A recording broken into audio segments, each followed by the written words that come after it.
Hello and welcome to chapter 46 of Goddess of Victory Nikke. Very hype.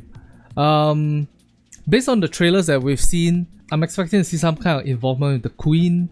I'm expecting to see some 4 Beasts action. I'm expecting to see some Pioneer Squad action. I'm looking forward to seeing what Doban and Dorothy is gonna do. But yeah, without further ado, let's get down to Goddess of Victory Nikke, chapter 46.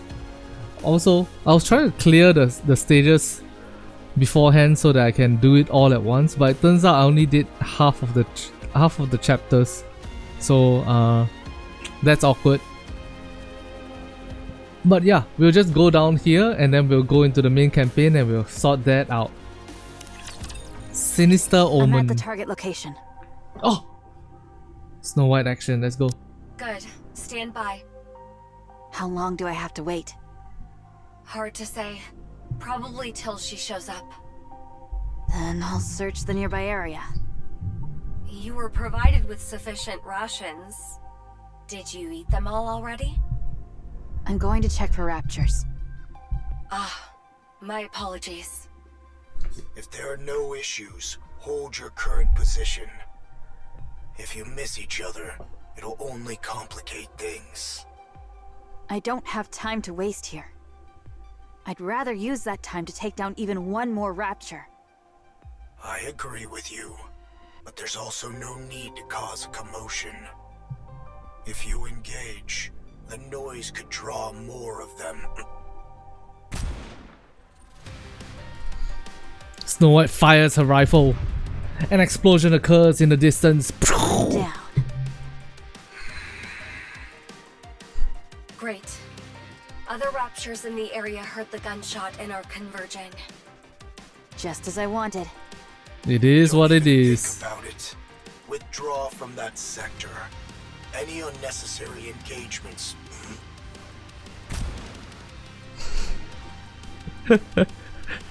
Snow White fires her rifle again. Snow White is like, I don't take orders from you, bitch.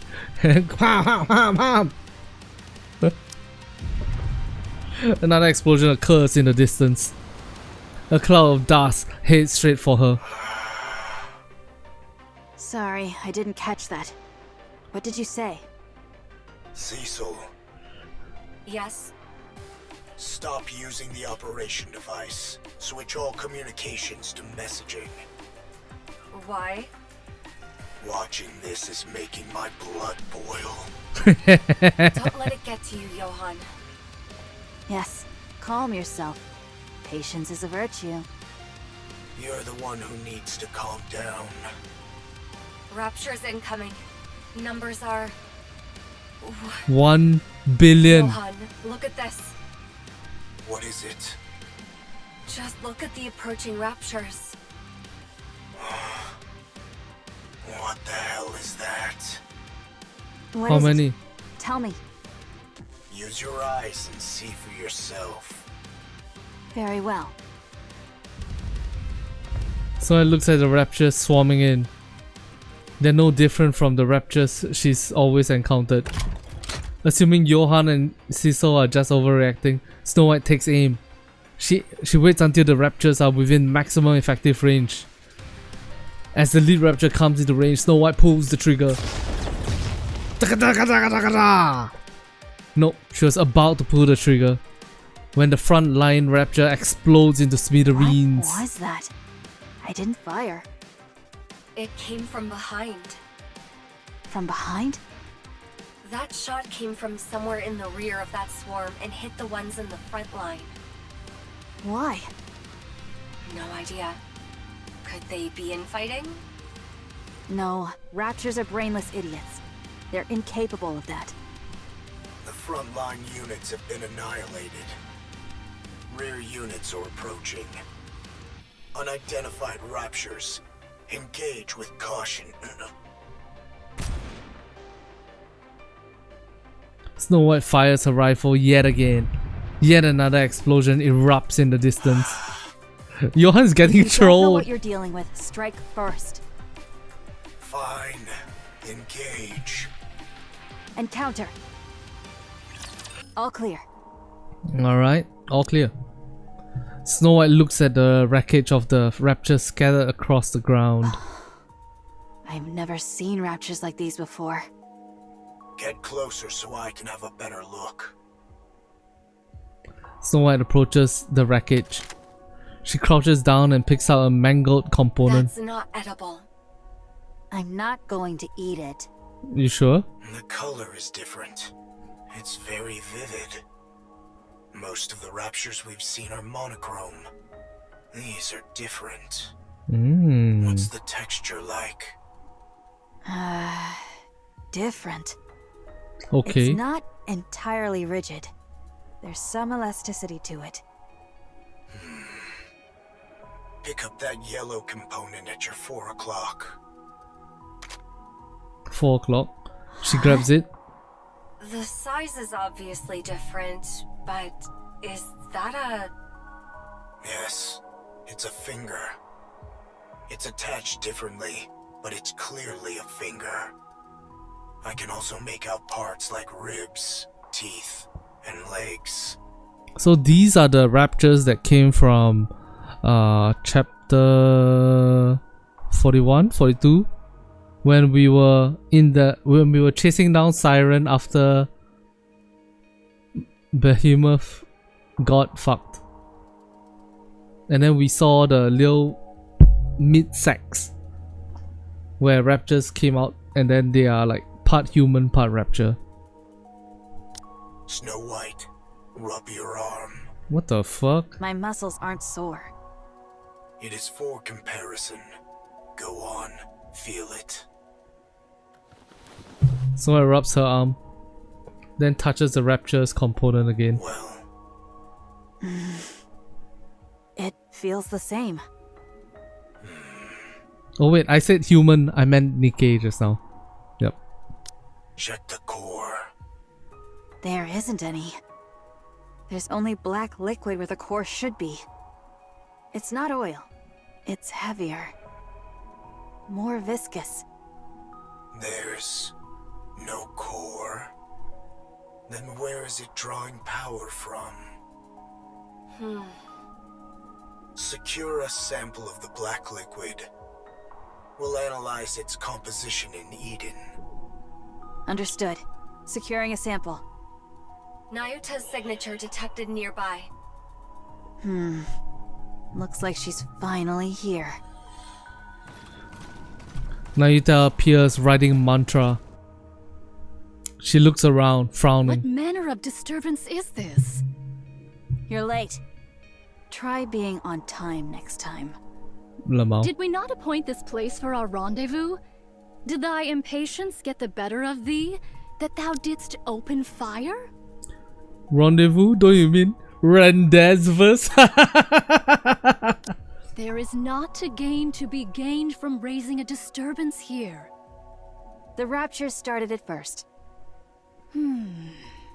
Yep. Nayuta stares at the rapture wreckage. Pray, what in heavens are these? Damn, even Nayuta doesn't know anything about it. Don't forget, Nayuta has 1,000 lifetimes of knowledge and information, and she hasn't seen anything like it. This spot shall serve admirably. 'Tis inconspicuous, and affords a most advantageous vantage point. Sure. What are you playing at, Monk?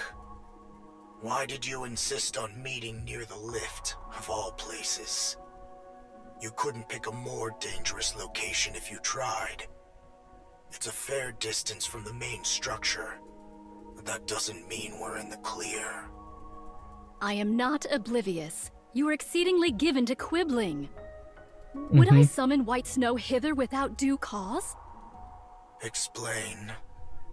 Since the encounter with the Queen, I dispatched my remaining replicas to reconnoiter places of import. Wait, you have more clones left.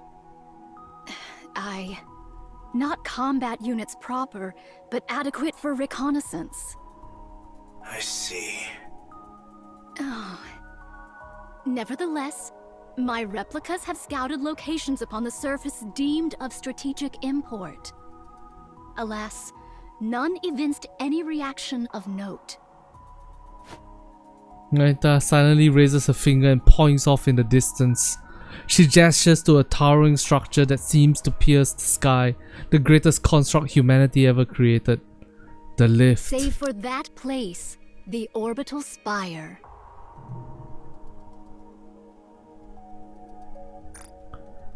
Is this art the same as the one that we got last time?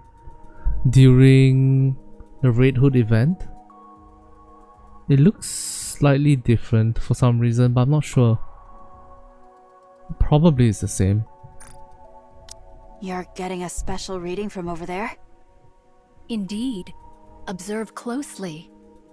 Lights kindle within. Venture nearer, and perchance a mechanical hum shall reach thy ear. No way. The orbital spire yet functions. The lift is... That means the raptures we saw earlier are being produced there? You speak of the new sort of raptures. Aye, that hath troubled me likewise. During my reconnaissance, raptures of the new sort were observed in considerable number. Oh. These new raptures were all manufactured within the orbital stations, yet the stations themselves are now ruins. Huh. I desire to confirm whether a connection doth exist between these two facts. So you want to scout the lift? Indeed. Fine. Then let's go. Much obliged. Wait. Snow White is the only fighting force Eden's got right now. I won't authorize her to conduct such a dangerous recon. It doth prove quite impossible for me to do alone. Thus I venture to solicit a favor from thee. You've got plenty of clones who can handle the scouting just fine.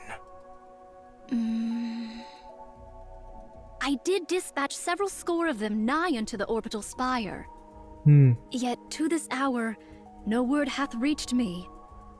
As their nymph hath not yet returned unto me, while I do not think they have perished outright, and yet I cannot shake the conviction that all is not well. Damn. I desire to investigate that matter in my reconnaissance as well.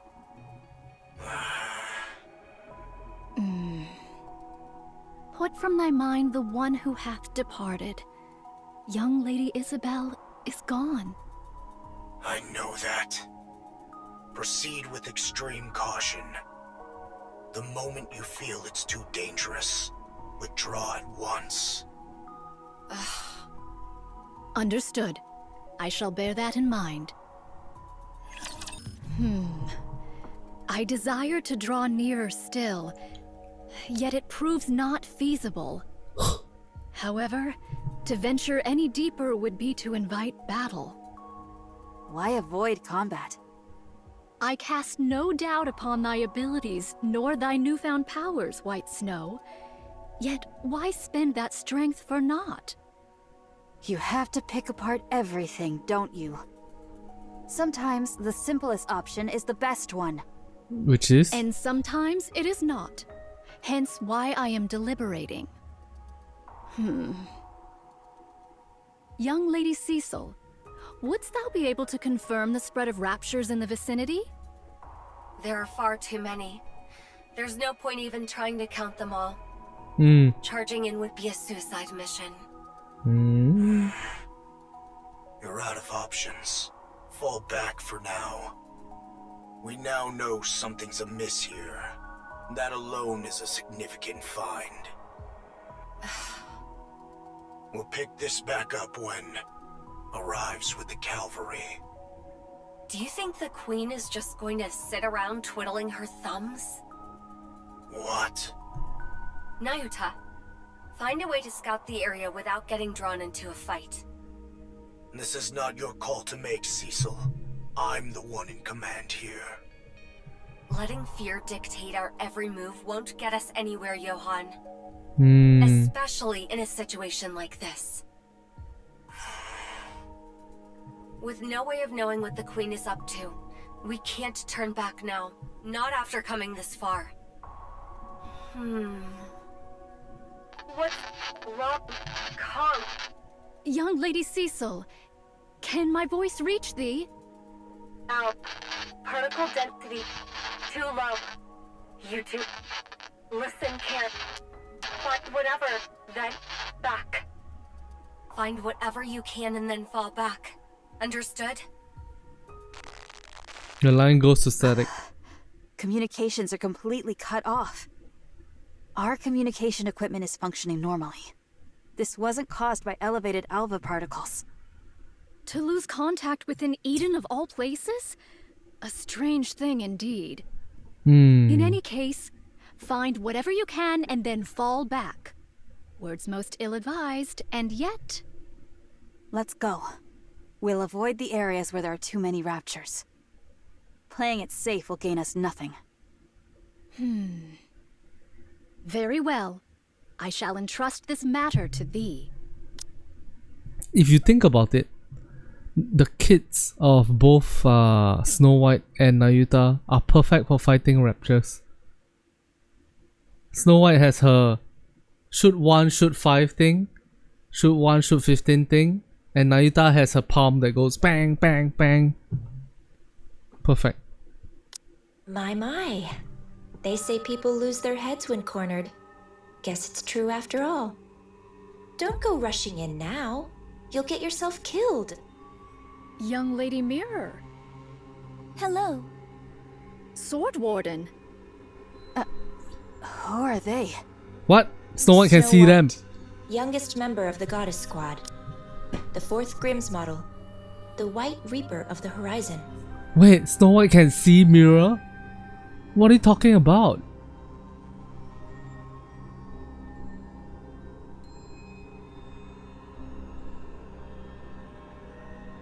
And she can see Rose? What are you talking about? How?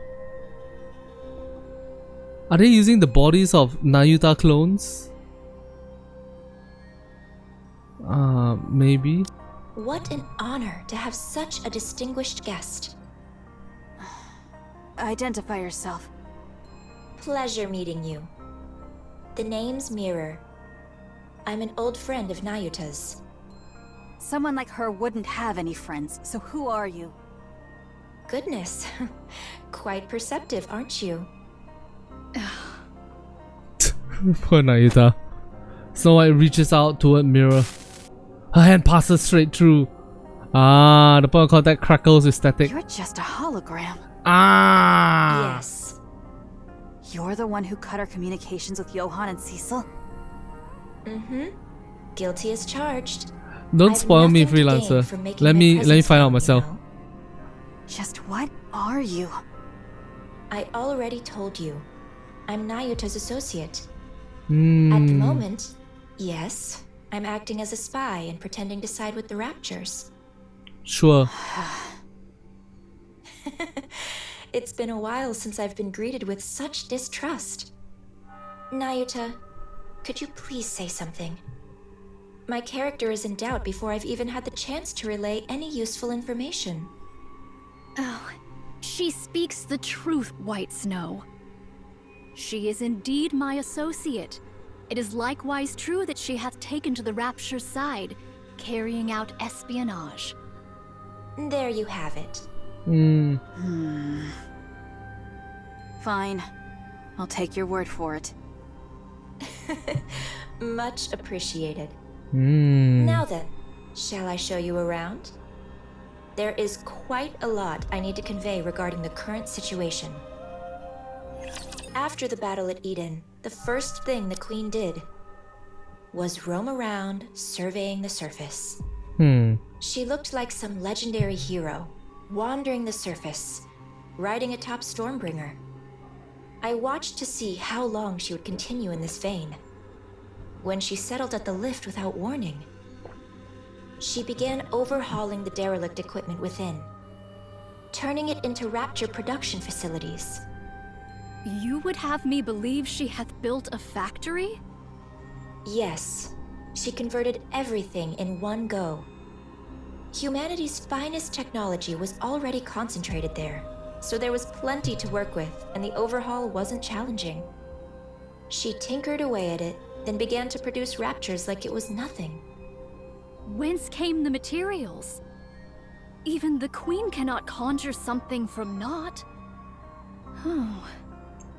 Seems like you figured something out. Let's hear it. Doth the queen tear it all asunder? You've got it. The queen was deeply dissatisfied with the current state of the surface after surveying it. So she made a decision. She would wipe the slate clean, since the surface wasn't one she envisioned. And just like that, she started producing raptures at the lift. I see. She hath created raptures that are unlike any known to us now. Yes. She used existing raptures as raw material and created entirely new ones. Oh. These newborns, shall we call them? They're not drastically different from their predecessors performance-wise, but their appearance, now that's where things get interesting. Oh, they seemed to be imitating human body parts. They're imitating Nikke body parts, to be precise, but visually, there isn't much difference between the two. I believe the battle at Eden brought about a significant shift in the Queen's thinking. She gathered raptures and even heretics as a show of strength to celebrate her descent to the surface. But the bulk of her forces fell, and you all managed to pull through largely unscathed. Although things ended with her seizing the body of the strongest Nikke, Lilyweiss, I'm sure that's far from a satisfying result to the Queen. She must have concluded that the current raptures simply weren't powerful enough, and felt a generational shift was needed. Otherwise, she wouldn't have gone out of her way to create newborn raptures modeled after you Nikke's. How repulsive. Disgusting. No core could be discerned in these newly born raptures. Then whence do they draw their power? From dark matter. Caliginous material. They use highly condensed dark matter as a power source. It's a versatile substance, so using it that way is certainly feasible. Nayita's voice actress having the best time of her life. Caliginous material. She's having such a good time. I don't know much beyond that. But since dark matter is the Queen's to begin with, she is another matter entirely. So, in short, after fighting us, the Queen became jealous of us, which led to her creating new raptures in our image. That about sums it up, yes. Yet the manner of their imitation is most suspect. Sus. If the Queen deemed Nikke's powerful, one would expect their forms to be imitated in every particular. And yet the manner of imitation here is most peculiar. Only hands, feet, viscera, and the like doth she see fit to replicate. Well, they're experiments. She attaches Nikke parts to low-level raptures to see if they function properly. Old English stresses me out. Almost don't understand. But it's so clear what... Oh, maybe... Is English not your first language? Maybe that's why. She attaches Nikke parts to low-level raptures to see how if they function properly. And to assess the potential of those parts. If this be true, the Queen's final intent is... That's right. To The create ultimate a new Nikke. heretic. The Queen's so-called elites proved rather lackluster in the battle at Eden, wouldn't you say? I see, She freelancer. wants to create a true elite, one worthy of the Queen she is today. Altruria. Oh, Altruia? I was thinking Nihilista too. Oh. How do you know about her? We've met. She even transformed during our fight. My goodness. She really does whatever she pleases. She was mimicking Rapunzel and Noah. That's right. The Queen picked the ones who stood out most to her during the battle at Eden, and modeled her heretics after them. 2 have been created, and 1 is still in the making. You know a lot. Mm-hmm. Who are you really? What's your angle? What is your I angle? want a new queen. Why? Mirror looks at the Because I lift. don't like the current queen. You're hardly the trustworthy type. That stings, especially after I shared such valuable intel. You must trust me. I've been doing all kinds of dirty work at the Queen's side to obtain this precious information, and I'm giving it to you with no strings attached. Yes, that's been bothering me too. What is your relationship with the Queen? How do you know all of this? I've had a hand in the overhaul of the lift, the design of the newborn raptures, and in the creation of the new heretics, of course. What did you just say? Don't look at me like I'm the mastermind behind all of this. If the Queen grows suspicious of me, any chance of a counterattack is gone for good, since you'll lose your only source of information. I'll tell you everything I know, and you'll use that information to kill the Queen. Assuming any of what you're saying is true. What other choice do you have? Believe me or don't. That's entirely up to you. Frankly, I couldn't care less whether you win or lose. I'll simply side with whoever wins. How enviable to hold such clear convictions. Now, let's get moving. This isn't a place you can visit often, so take in as much as you can. So Red Stars is an AI like Enoch? I think so too. Yes. Snow White and Nayuta follow along the path Mirror leads them down. They get into a few skirmishes with raptures, but they are small scale. The commotion is not big enough to draw in additional raptures. Rose shares a brief exchange with Mirror, who nods at her words. Then Rose slows her pace and falls into step beside Can I Snow talk White. to you for a moment? Is this a bad time? You look like her. Scarlet. Of course. We were in the same squad after all.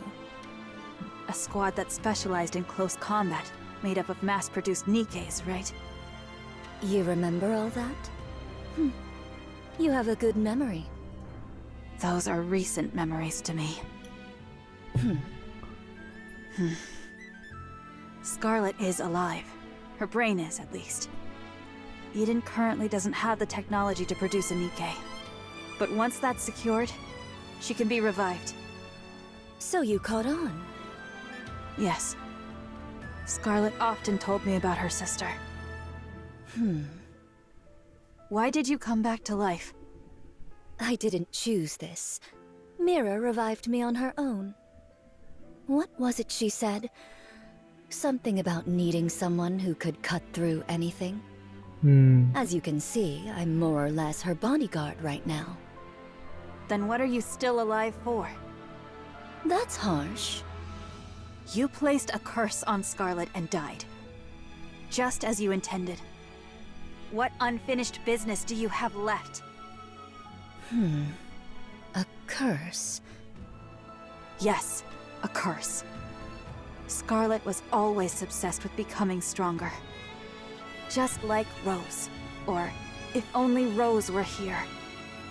She was always muttering things like that, thinking no one heard her. The curse you placed on Scarlet gave her the strength to push forward. And it all worked out in the end. But as her sister, that's not something you should have done. True. You're right. That's why I'm still alive. Huh?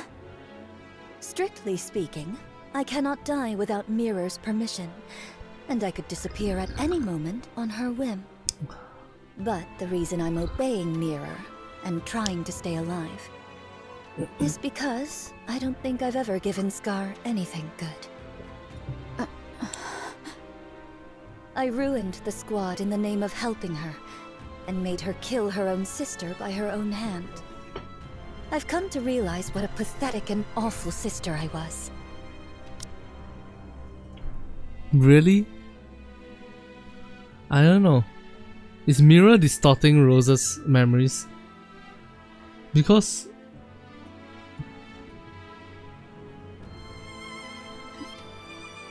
they were faced with a no-win situation.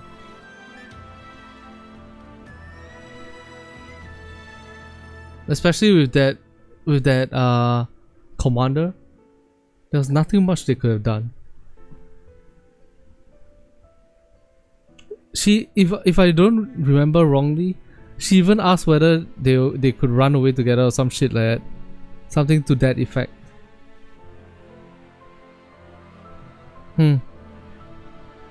So I want to make it up to her somehow. I thought, if I kept living, maybe I'll get a chance someday. But it's not easy.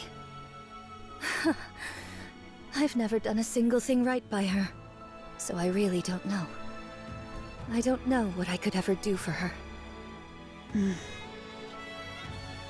Why not meet with her? That will never happen. Showing up in front of Scarlet in my current state wouldn't do her any good. I will simply resign myself to the life I'm living. Do what I can for her, if the opportunity arises. Then I'll disappear quietly. Alright, calling it 5th anniversary character Rose.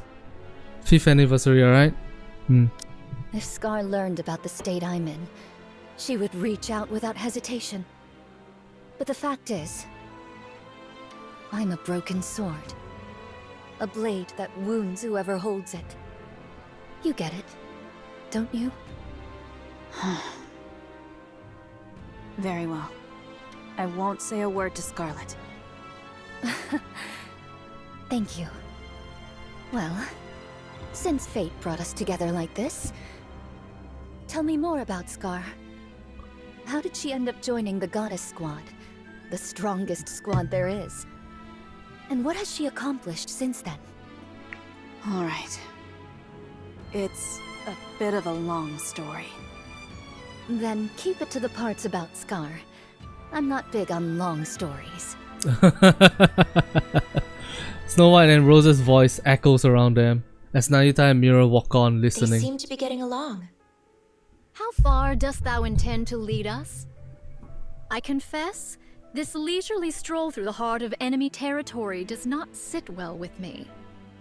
Not much further now. We wouldn't be able to go any further than that anyway. So thou hast been here all this time? That's right. I've been here ever since Eden. There's work to be done after all.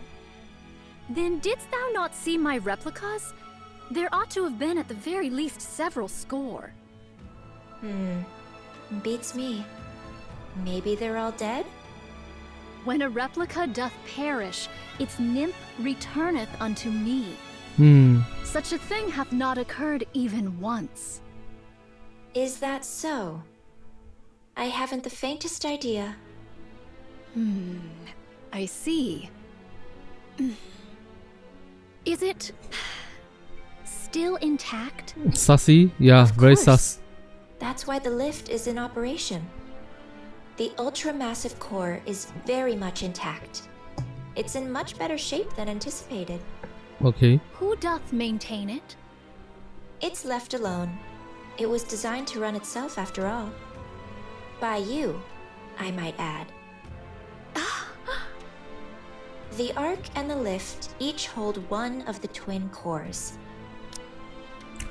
Nayuta designed the arc, the lift. Damn. The moment either is destroyed, mutual destruction follows. And in close proximity to one another, the resulting resonance would destroy them both. Quite the troublesome design. There was surely reason behind its design. Yet we failed to uncover that reason, and we erred in wielding forces unknowable in heedless fashion. Just so you know, mutual destruction is not an option. It might have been a viable choice in the past, but not now with the Queen in the picture. Why? Humanity, stripped of its sanctuary, against the Queen. The outcome is obvious, wouldn't you say? This I know. All right, this is as far as we go. Okay. I don't recommend going any further. We might get caught. By your efforts, we have come thus far without great peril. To know the lay of the land beforehand shall alone prove of great service. Take it all in before you return. That's the only way you'll even stand a chance of winning. Okay. Sounds like you're saying we'd lose if we fought now. Of course. You have absolutely no chance of winning right now. You're lucky that the Queen is focused on rebuilding her strength now. Do you honestly think you could stop her if she went after Eden and the Ark this very moment? While she gathers strength, you must do the same. By any means necessary. I'm backing the losing side here. Siding with the Queen would make things so much easier. And yet, I'm going this far because I genuinely want you to win. So please, don't disappoint me. Talk is cheap. Give us something useful to work with. Fine. That's the reason I brought you here anyway. Rose? All right, all right.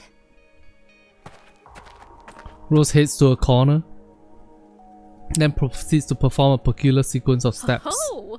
Hast thou brought us thus far merely that Sword Maiden might unveil some secret dance techniques? Come to think of it, Red Hood did a tap dance the day we first met Scarlet. Lamau. I told you we should have changed this. What's the harm? Besides, this way, no one will find out by accident either. The moment Rose completes her steps, the corner crackles to life. A human-sized container Optical emerges. camouflage, huh? Would you mind opening it? Bodyguard. I'm nothing but an errand girl. I have no physical body. I don't have much of a choice. Rose presses the button on the container. With a hiss, the contents are revealed. Steel legs clad in red. Shoes.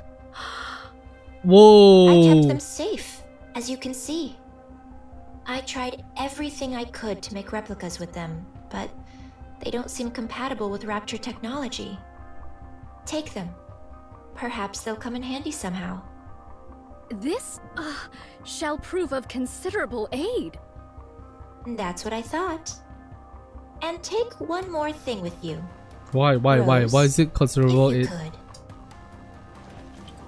Rose retrieves a small bag from inside the container and hands it to Snow White. What's this? It's really heavy. It's a brain shelter. Containing? Rain shelter? Liberalio's head is inside. What? Damn, I almost spit out my I teeth. don't know what possessed Liberalio, or why. But she proposed to the Queen a dialogue with humanity. I'll admit, I had some hope myself. I figured it might get through to the Queen even just a little, given it was coming from her second daughter. But the Queen truly is a monster. Liberalio's words fell on deaf ears. Although, I honestly doubt dialogue was ever possible with her in the first place. She tore off Liberalio's head, frozen in ecstasy after meeting her beloved mother. She kept only the body that had the core, and tossed the head away like trash. That's what I retrieved. Yet heretics possess the capacity for regeneration by means of their core.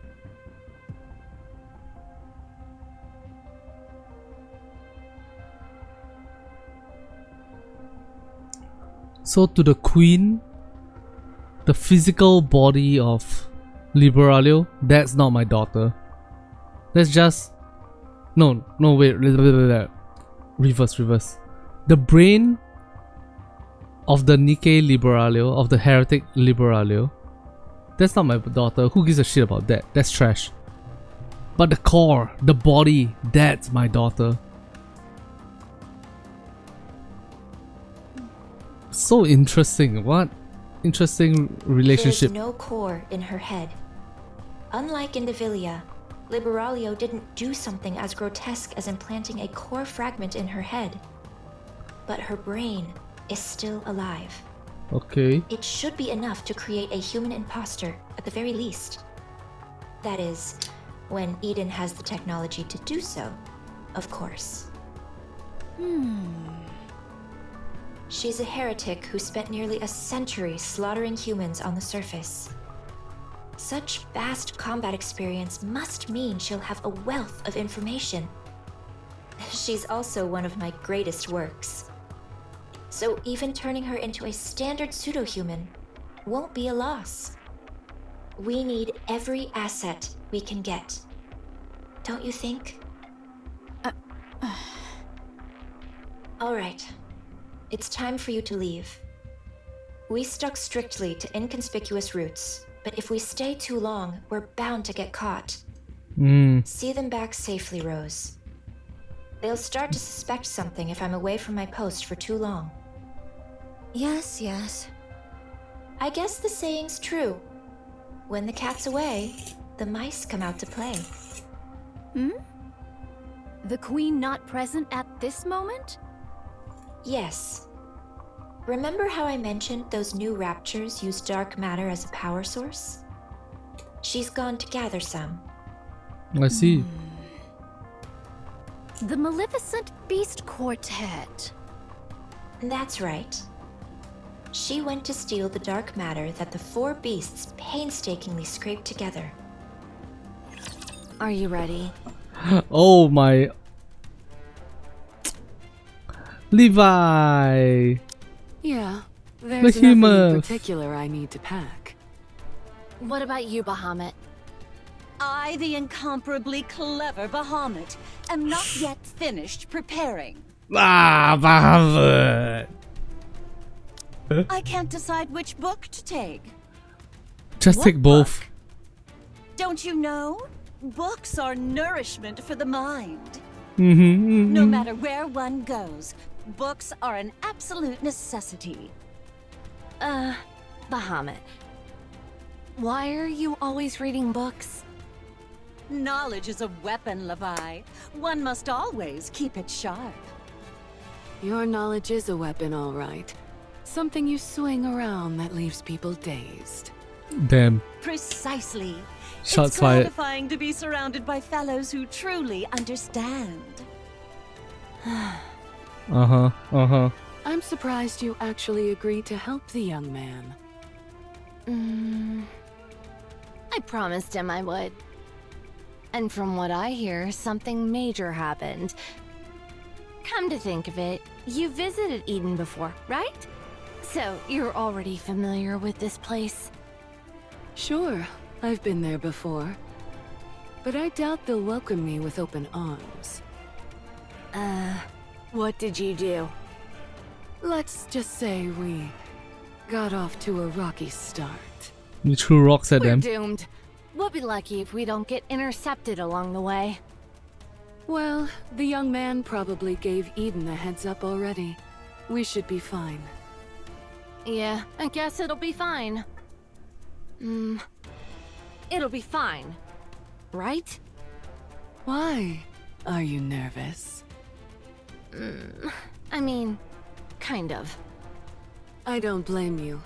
We've kept to ourselves this whole time without dealing with anyone else whatsoever. If it weren't for Grave, that might still be the case. Still, we got along well enough with Enichiro's group and the young man's crew, even if it was only briefly. Eden won't be any different. True. You're right. First meeting jitters are perfectly natural. But conversation is the cornerstone of evolution. New encounters beget new dialogue and the exchange of new knowledge. I, the brilliant Bahamut, can hardly contain my excitement. I await the magnificent moment my profound knowledge and Edens converge. Are we seriously taking her with us? I'd say a fight's liable to break out before long. We have to bring her. What choice do we have? But what's taking those two so long? Yeah, they're running pretty late today. Swoosh. That. Zeus lands from the air. The girl hanging from Zeus's neck climbs down to the ground. It's fun. Seeing new places is nice, isn't it? Uh-huh. Go new place tomorrow? Tomorrow's my turn, right? I'll take you somewhere completely new. Yay, yay!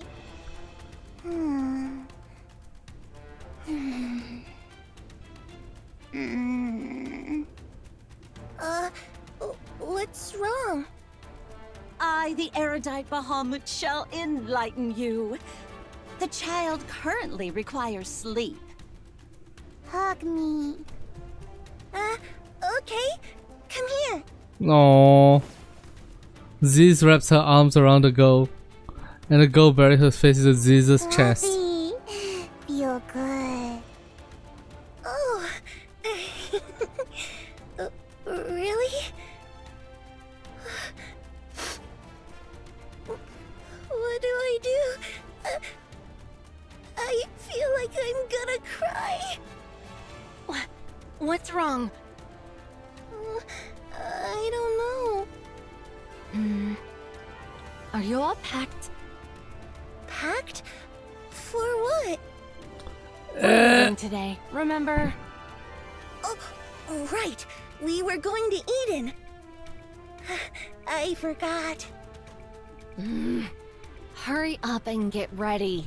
Yeah, go, go, go. I'll hold her. Oh, okay. All right, come here. Not Fluffy. Leviathan reaches out towards the girl nestled in Zeus's arms. She stares silently at Levi. Her gaze travels down towards Levi's chest. Heart. No like. You little brat! I'll kill you! Come here. I'll hold you. The girl settles into Behemoth's arms, tucks her head in, and nuzzles against her. Fluffy. Yeah. Fluffy, isn't it? Shit, she is my kid. Oh no. She is my and Rappy's kid. Ah shit. 100%. Yep, that's our kid. The girl turns her head and looks at Levi. Heart. Hard. Ugh, I swear I'll... Kill her. Levi. What? Muhammad looks at Levi, then nods silently. Stop nodding like you've got some secret. It's annoying. Levi? What? What is it? Oh, I'm packed and ready. Let's go then. But she just fell asleep. I'll kill you all. Let's be quiet then. If she wakes up, we'll take turns transforming and giving her rides. If we don't let her ride while we're transformed, she'll throw a fit. Oh, okay. This is kind of fun. It's like taking turns driving on a road trip. This is a family trip, all right. Yeah. The four beasts walk on. Levi glances back. The White Ark, once a ritual space built for the creation of the Queen, a place that has since become their home. It was wrecked by Liberalio, but even the process of restoring it was enjoyable. For some reason, Leviathan feels a twinge of regret. We'll be able to come back. It's our home, after all. Yeah, you're right. 4 beasts continue onward. After walking for a long time, they stop. Before them stands the thing, who looks at them with a smile. What is that? A human imposter? But something feels off. The thing closes the distance in an instant. Her gaze locks onto the girl in Behemoth's arm. Behemoth reflexive turns and shields the girl. A thunderous roar echoes out. Oh! Behemoth collapses to her knees, the upper half of her body now missing. The girl, flung aside, lies on the ground, staring at the lower half of Behemoth that remains. She crawls over and touches the core lying on the floor. The thing looks down at the girl and raises her foot. The fire ignites in the eyes of Leviathan, Ziz, and Bahamut. Foot away! What are you? You'll pay for this! Black light bursts forth, staining the white arc. Queen and Queen. Oh god. Only one versus Lillywise now? So fast? Oh no. Sis. Uh-oh. Ziz does not move. Her wings have been completely torn apart. Bahamut is motionless. Half of her upper body has vanished. Leviathan's body is grotesquely contorted in several places. She writhes in agony. Hurt? Run! Oh, run! Go! Don't fight! Run away! No! The thing steadies her breathing. She shakes off the dark matter clinging to her body. Her gaze sweeps across the 4 beasts scattered on the ground, then settles on the girl standing in their midst. You. Bad girl. The ground beneath the girl begins to turn black. It continues to spread wider and wider. As Leviathan sinks into the blackness, she desperately shouts. No! You mustn't fight! Run! The 4 beasts sink into the blackness created by the girl. Gigantic wings unfurl and drill shafts and pincers rise up from the ground. The thing charges forward. A massive arm surges up from the ground and latches onto the thing's legs. She tries to shake them off but cannot, for their strength is tremendous. The girl's pincers strike ferociously at the immobilized thing. The thing staggers, then tears off the hands, gripping her with sheer force. She catches the swinging pincers and twists with a sickening crunch sound. The pincers warp and shatter. The thing drives a fist into the girl's torso. Part of the girl's upper body disappears with a thunderous boom, but it regenerates almost instantly. A massive pillar is summoned. Simultaneously, another swarm of arms rise up once again. The thing takes a stance. The girl lashes out with her pillar and arms with a ferocity that can tear her opponent asunder. Meanwhile, the thing wildly throws a fist, intent on pulverizing anything in the path. The girl's dark matter and the thing's fists collide over and over. Shockwaves ripple outward. Pseudo-arcs buildings tremble and the ground splits open. The fierce stalemate continues until the balance is broken by the thing. A low kick aimed at the girl's legs tears them clean off. The girl crumples to the ground, her legs gone. The thing rains down punches from above. Under the barrage of fists, the girl panics. This is something she has never felt before. Hurt. Black light erupts. What? The thing looks up to the black spire that suddenly rises in front of her. Beams of light pour down from the spire, and black dawns rain down like a storm. The thing swiftly evades the projectiles, but it's useless. There are simply too many of them. A beam catches her in the torso and sends her staggering. The attacks that had been spreading in all directions now concentrate solely on the thing. For the first time since inhabiting this body, the thing adopts a defensive stance. Beams of light and black dots crash down upon. After raining down attacks for a long while, the girl looks downward. The thing is on one knee staring up at her. Die.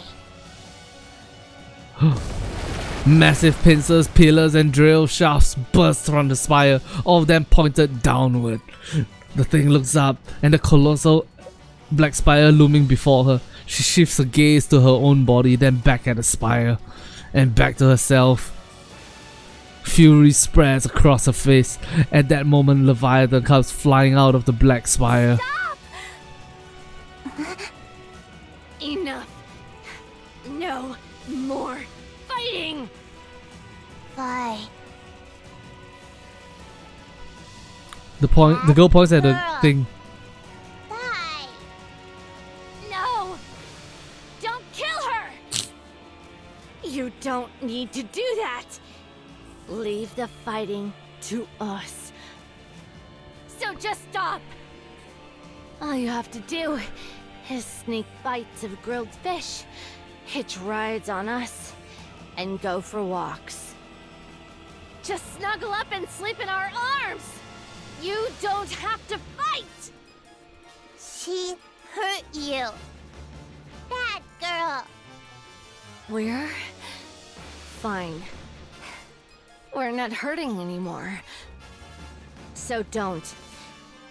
Let's just go. Let's go. Okay? Okay. The black spire disappears and the four beasts are left floating in midair. Yeah. Ziz's wings spread wide. She carries everyone and quickly takes flight. The thing watches them go with fury etched across her face. We almost died back there.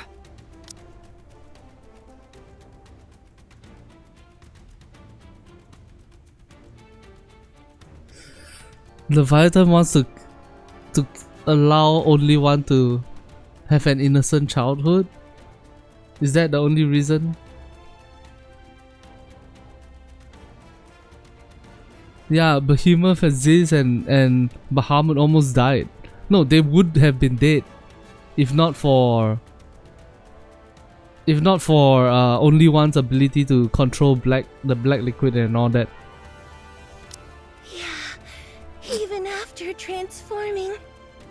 What was that thing? It looked like a pseudo-human. It certainly had the appearance of one, but it was unbelievably strong.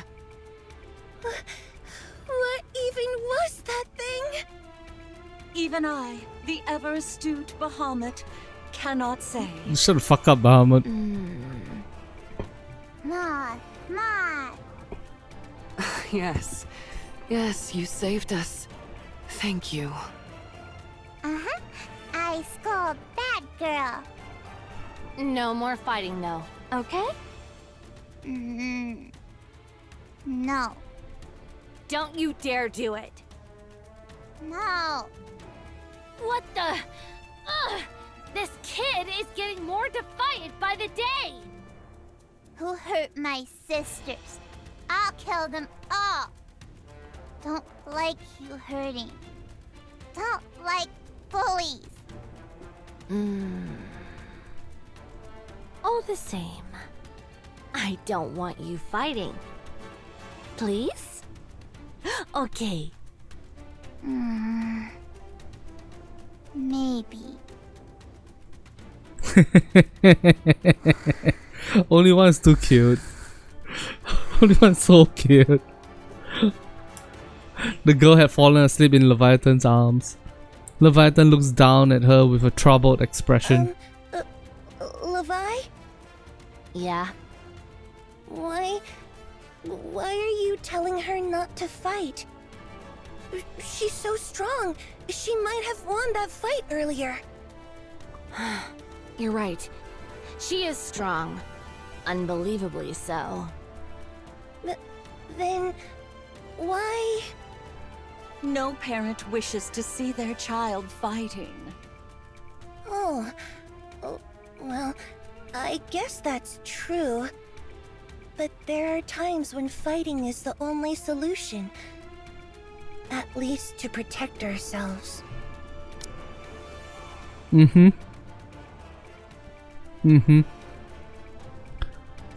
Sometimes you have to fight to defend what you love and what you care about, right? Levi, tell me what you're thinking. She's strong. Too strong. She needs to learn With self-control. her power, she could probably solve most things. She could take anything she wants, without exception. She won't even need to control her emotions. She could just unleash them alongside her power. And that can't happen.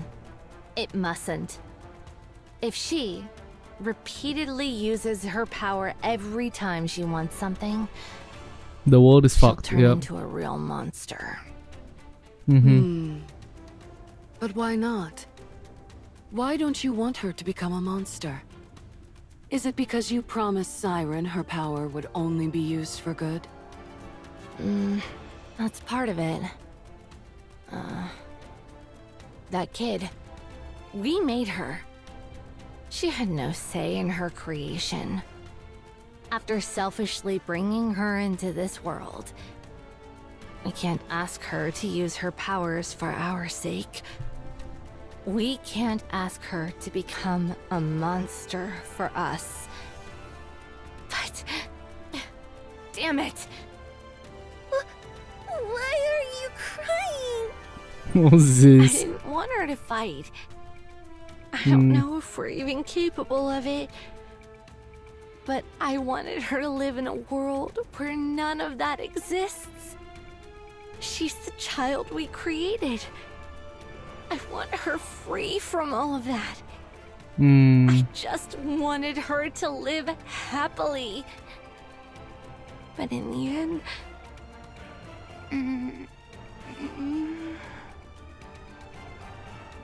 The girl wakes up. She lifts her head to look at Leviathan. Why? Don't cry. Aww. She reaches out and wipes Leviathan's tears. This is why I keep crying. Aww.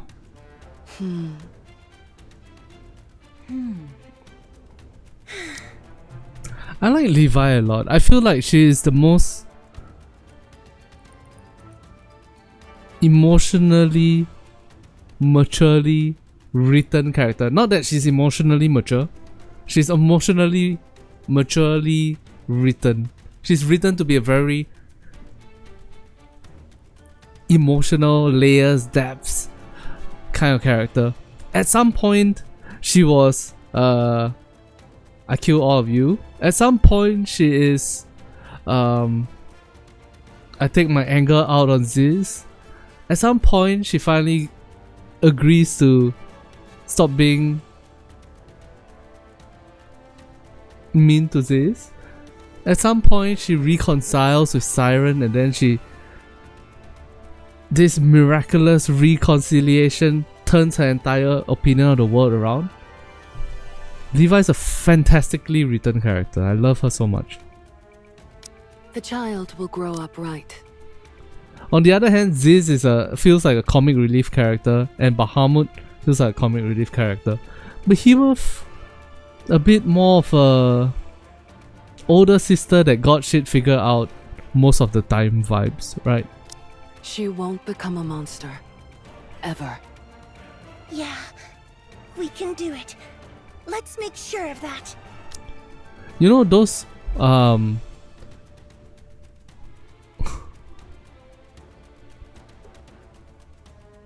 there's some games that like randomly add two male parents to one of the characters. Like it looks like a normal game or a normal movie, and then you go to the person's house and it turned out, oh, gay parents. Oh, interesting, right? Imagine the shock when you go to only one's house and then you find out she has 4 moms. What's going on here? Oh no.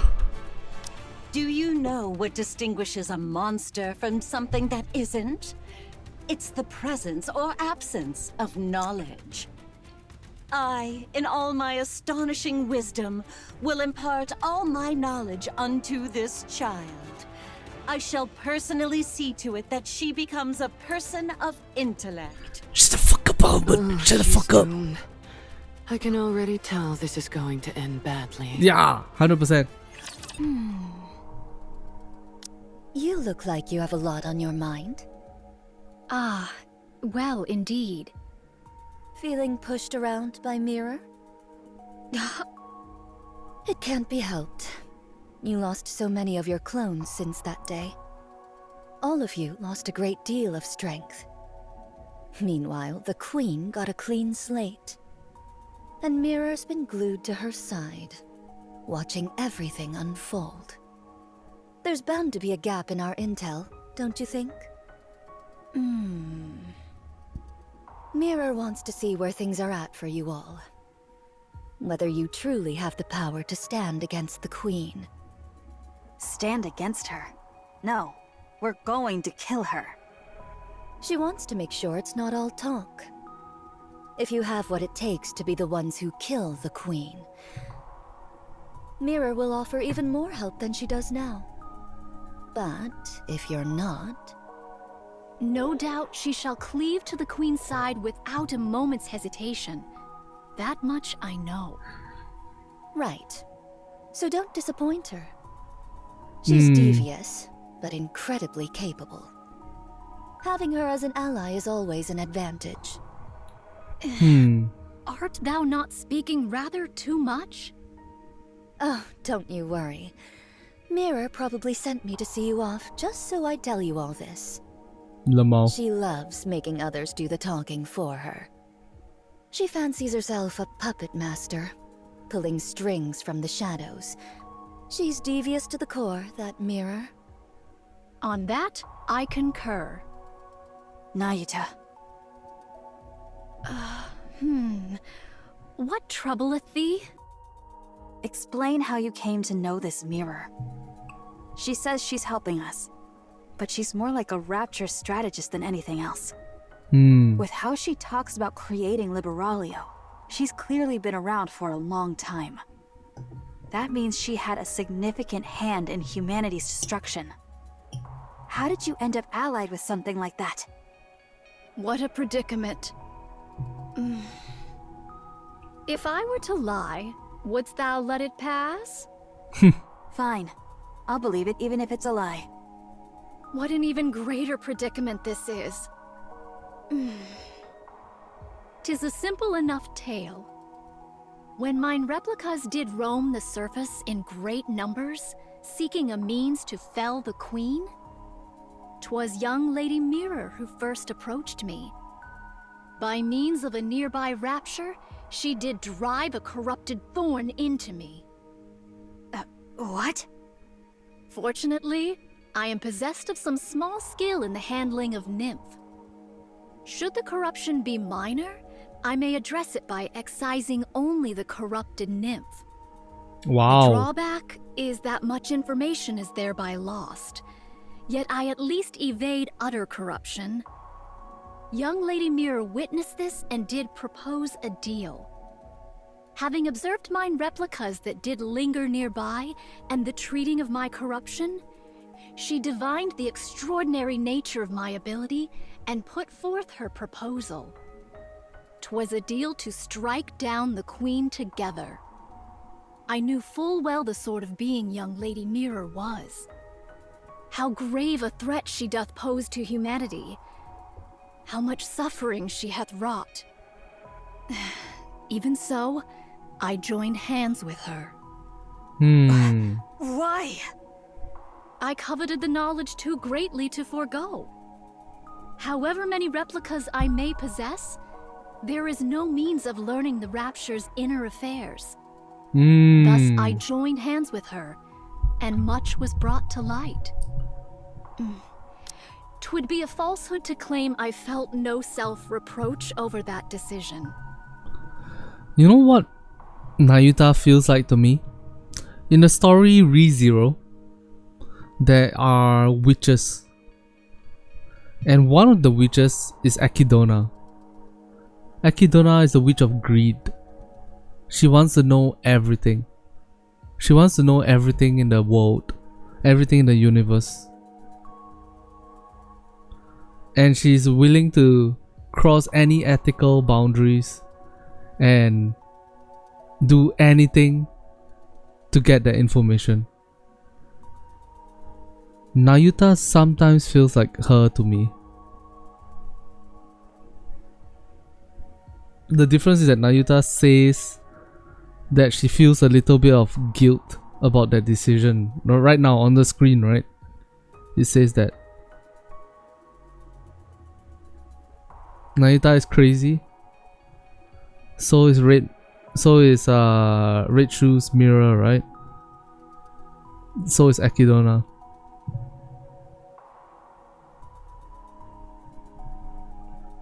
Interesting. Even so, to secure victory, I shall stoop to any deed. By any means necessary. Deed whatsoever. I had thought thou wouldst speak of the path to victory, yet thou dost refrain. How unexpected. And are you sure you're okay? Very well. I respect your decision. Many thanks. We're here. There's an underground tunnel from this point that'll get you out quickly. I got triggered. I got triggered by one line. We're here. Marianne, no! We're here. What? Where are we? Stay safe. And if Scarlet happens to wake up, don't mention me. That matter will not be resolved so swiftly, but very well. All of you, get moving. Huh? Ego Vista has caught your Damn it. Huh? Huh?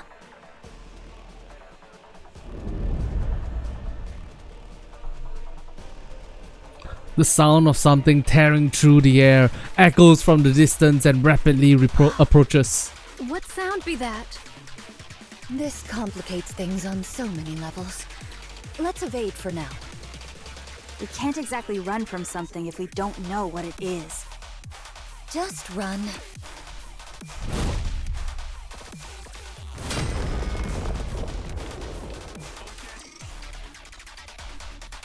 Something enormous slams down. The ground splits and nearby buildings collapse. Snow White stares at a massive wall blocking her way. A towering wall, smooth and flat. The wall slowly lifts, revealing its end. It tapers gradually to a point. A sword? What? It's a giant sword? A sword, you say? This? The gigantic sword swings again. This time it comes down, aimed directly at Snow White. 7 dwarves unleashes fire. An explosion hits the descending blade, knocking it off course. Snow White quickly takes to higher ground. Beyond the dust cloud, the vague silhouette of a giant approaches slowly. A sword strike? From that distance? Snow White stands ready with 7 dwarves, waiting for the dust to clear. As the dust thins, the giant silhouette appears. A wide-brimmed hat, a single sword, wings. Snow White stares vacantly at the form, an unmistakable imitation of someone. And just like Altria, this doppelganger before her provokes a great sense of rage in her. This is sacrilege. A desecration of her comrades who risked their lives in battle. Snow White's eyes blaze as she clenches her teeth. Without any further hesitation, she unleashes her I'll attack. kill you! I'll kill every single one of you! Okay, Eren Yeager. Calm down, Eren Yeager. Alright, let's go! What's up, Rafi?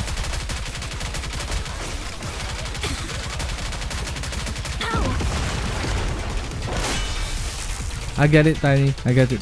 Toro. What the fuck is this?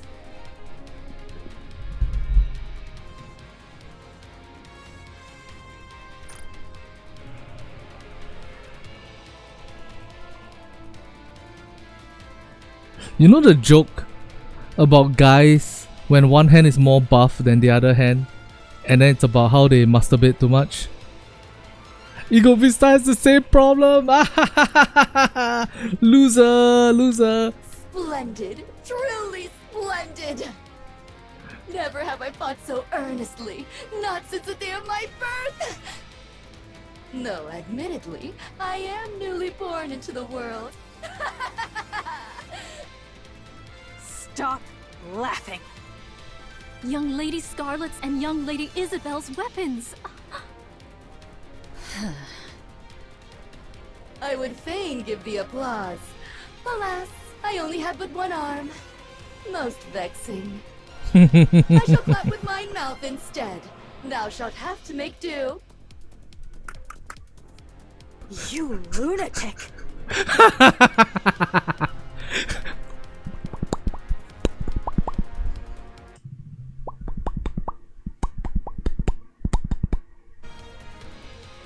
I must confess, transforming doth dull the pleasure of the slice of mine blade. 'Tis less like a cut and more a bludgeoning. Only in this body can I truly feel the joy of cutting something down. A poorly made thing, this body.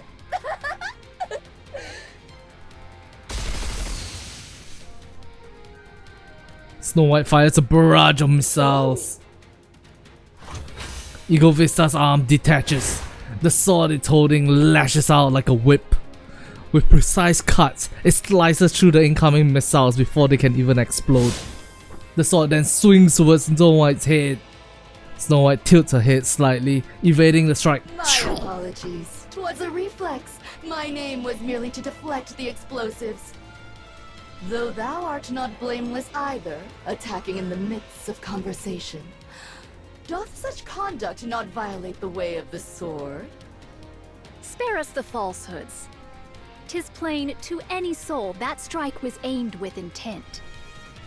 Nay, nay, 'twas a mere mishap, as I said.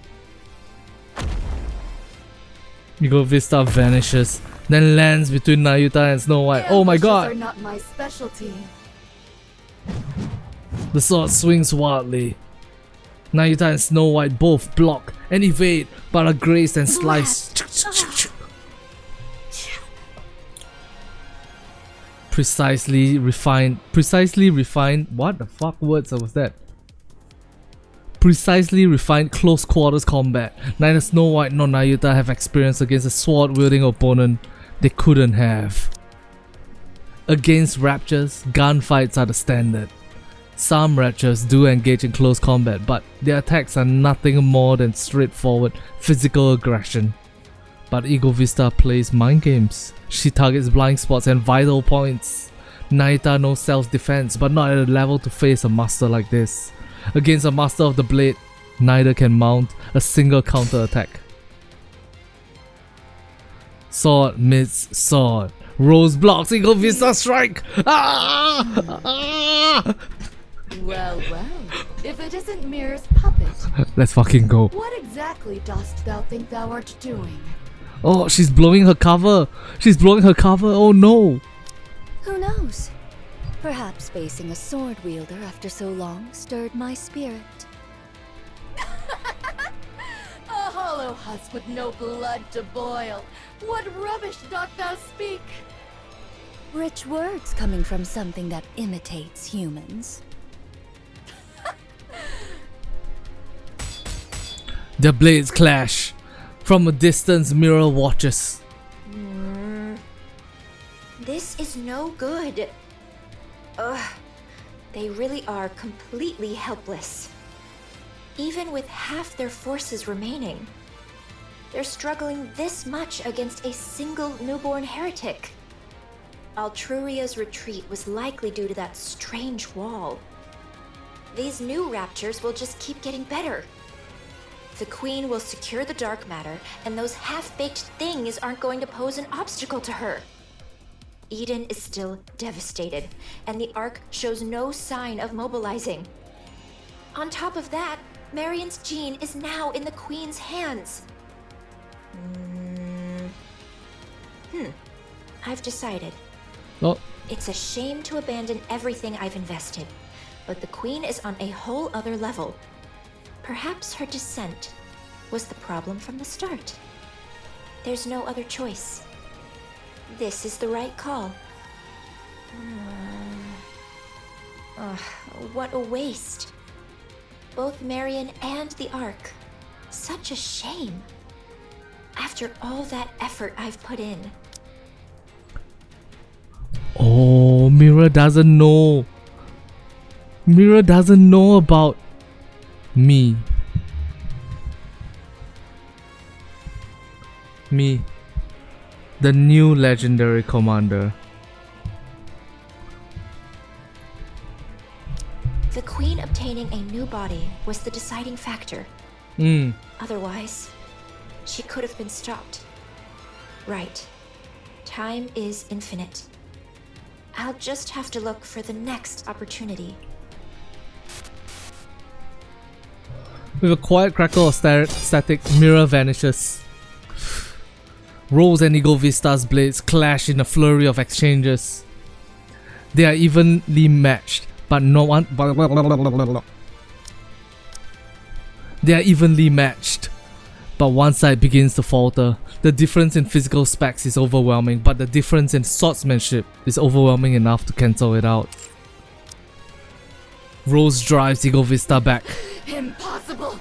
How? You were going on about the way of the sword. You should know how meaningless ideals are when they're bereft of power. Silence, thou empty husk! Eagle Vista swings her blade in desperation, her movements wide and sweeping, the kind that happens when emotion overtakes the body. Rose ducks and raises her blade. All she needs to do is lightly deflect and charge forward to pierce the core. As expected, nothing beats Scar's swordsmanship.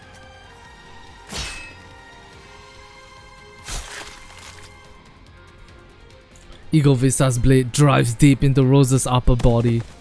Rose collapses. A pity.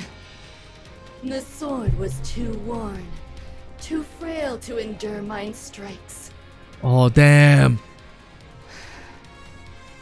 That it should end thus, I find it nothing short of regrettable. Snow White levels her gun at the stunned Eagle Vista. She glances towards Nayuta to call for backup, but sees her staring into the distance, her face frozen in horror. We are undone. What now, what now? Just as I feared. We ought not have joined hands with an outsider. Snow White follows Nayuta's gaze. Dozens of glowing red orbs of light hurtle toward Nayuta. A thunderous roar echoes in the distance, sending vibrations rippling through the air. The sound slowly draws close. Nayuta, what's happening? Mount mantra and make haste. Retreat, I say. Nayuta! When my replicas perish, their nymph returns unto me. Oh. The scores of replicas whose whereabouts were lost here have failed. They met their end whilst afflicted with corruption. Oh, she's gonna get hit with corruption. Those lights. Corruption of nymph. That light yonder. Mine own nymph, now corrupted. It comes for me. There is no evading it. Oh fuck. Then you... Go at once. No more words. Mantra crashes through the wall. Snow White hesitates. She locks eyes with Nayuta. Fret not, I beseech thee. There is no shortage of what may replace me. Understood. Snow White mounts mantra. The beast gallops off. Snow White's gaze turns to the fallen Rose. Eagle Vista stares at the ground as if dejected. While mantra gallops on, Snow White bends down and lifts the battered Rose. With Snow White and Rose aboard, mantra leaves the area in an instant. Nayuta watches the ominous red lights converging on her.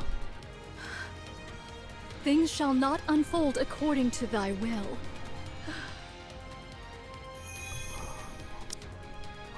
Oh my god. Oh my god. Mirror. So Nayuta sent her clones in. And then she couldn't get any message out. But they were still alive. Why? Because Mirror was ensuring that they were still alive. But while they are alive, she also corrupted that. Or maybe she hadn't corrupted them, but she was ready to corrupt them. Then she did this test to see how powerful Snow White Heavy Arms and Nayuta is. They go there, Mirror sees this, and then she's like, nah, they're not strong enough, they suck. I give up on this side. And then she instantaneously corrupts all of Nayuta's clones, kills all of them, and sends back the corrupted nymphs. Jesus Christ, that's so Though dark. mine original self be forfeit here, there is no want of replicas to succeed me. Nayuta presses her palms together, light bursts from her body. Though mine original self be forfeit here, there is no want of replicas to succeed me. Is she going to split herself up again? Eagle Vista's blade smashes into Nayuta's face, sending her tumbling across the ground. Oh no! Nayuta's vision swims as she is struck by the flat of the sword. Self-destruction? How terribly boring. Oh, she stopped her from killing herself. Mirror! I've had my eye on you for quite some time. There's no better material for a puppet than you. I've always coveted you for that. Ah, I should mention about your clones. I've already taken care of them, in case things came to this. Injecting corruption directly into your body would be pointless. You would only cure yourself. But even you cannot withstand this much corruption being planted in your nymph. Oh god. Traitorous! I was so right. Dumb. Don't look at me like that. I believed in you and cooperated with you in good faith. But I'm simply too disappointed. Please know that my feelings were genuine before. Yep. I swear I shall! Sorry, but you should know. I'll do whatever it takes to win too. The red lights enter Nayuta's body. Oh no! She struggles, but goes still after a moment. A short time passes. The red-eyed monk rises to her feet.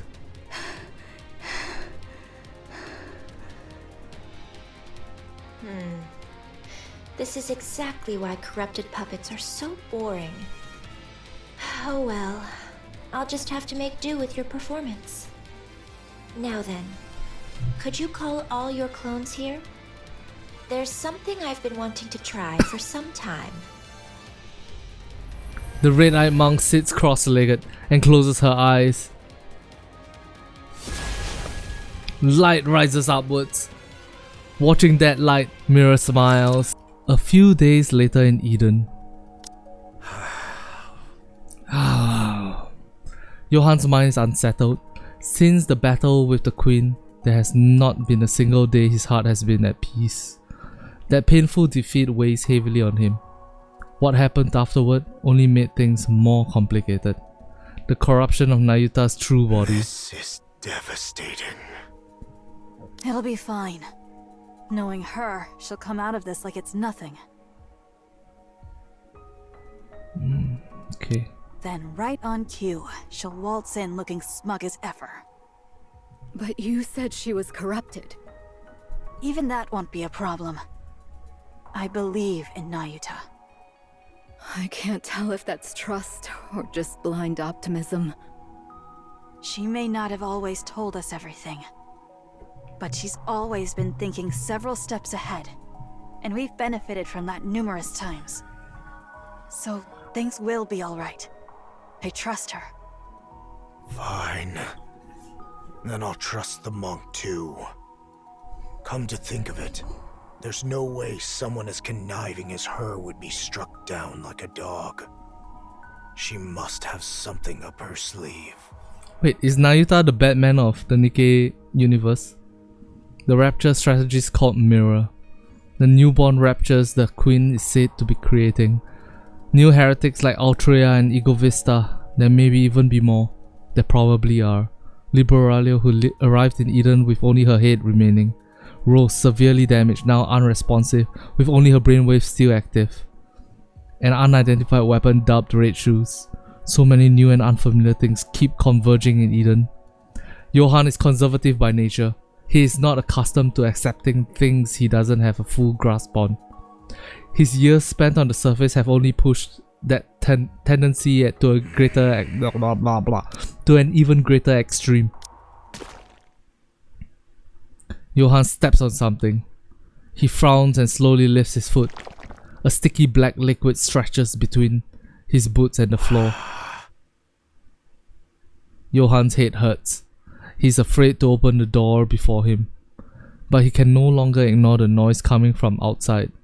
After taking a short breath, Johann opens the door. Hey, I told you not to eat every single thing you find. This gave me. Who? Was it Ziz? Huh? No, it wasn't me. It was Ziz. Then who was it? Oh, sorry. I gave it to her. Was I not supposed to? She refuses to eat her meals because she keeps snacking all the time. Ah! Come on. Kids should be able to eat what they want. You can't go through life just doing whatever you want. Sometimes you have to do things you don't want to do. Yeah. Wow, you're being all philosophical all of a sudden. This is certainly heavy. See? It's too heavy for you to lift, isn't it? What's this dumbassery going on? I didn't say I couldn't lift it. Ah! Wow. A pseudo-human like you could lift my pincers? It's no big deal. It's your turn. You want me to lift your weapon? I could do that with one hand.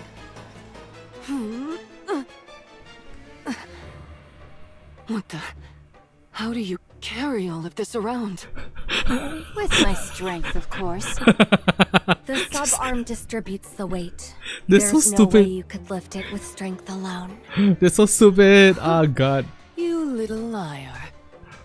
Even if the weight is distributed, I'm still lifting it with my own strength. A valid point. The total weight doesn't change simply because it's distributed. Allow me, the ever-astute Bahamut, to enlighten you. It's called the law of the totality of mass. There's no such law. Nope. I was mistaken. Was it the law of weight conservation? You're just making shit up. That's not a thing either. And what would you know about that to act so smug? Don't underestimate the brilliance of my intelligence. Pardon me, but what are you reading? A blank notebook. It used to be a book, but it became blank. Wow. I, in my infinite wisdom, absorbed all the knowledge in it. So rendering smart. it blank. Wow, she's a genius. I've never heard of such a thing in my life. Wow, check out her forehead, Cecil. It's so smooth. 5 head. Check out Levi's 5 head. Oh my god. Bahamut is a genius. Imagine if you read a book so many times, right? So many times, you're absorbing the knowledge over and over. At some point, there's no knowledge left to absorb, and the book is left blank. That makes so much sense. Hey! Don't touch my forehead. 5 head. Goodness, you could practically use it as a mirror. True. Tiny. It's blue. blinding. This. Ow! My eyes! This is gonna get kicked. I mean, the sun is so blinding. Oh no. Poor Johan. The moment he opens the door, the troubling thoughts that had been swirling in Johan's mind vanishes. His brain mobilizes every resource at its disposal in order to find a way to bring order to this chaotic situation. He combs through his memory and speaks the words he once used to resolve situations like these. Quiet. But things do not quieten down at all. Johan's head pounds. He needs to resolve this situation one way or another. He quickly assesses what's happening. He approaches the source of the commotion, the person whom everyone is shouting at. What is it? Are you the leader? You could say that, for the time being. We need to sort some things out. You call yourselves the Four Beasts, correct? Yes. You're heretics. Yes. Who created the Queen. Indeed. And you're her associates. Yes. You saddle up to just about anyone, don't you? I've been briefed about you ahead of time. Johan is startled by a sudden strange sensation against his leg. He looks down. A girl is clinging to his leg. Hug me. Okay.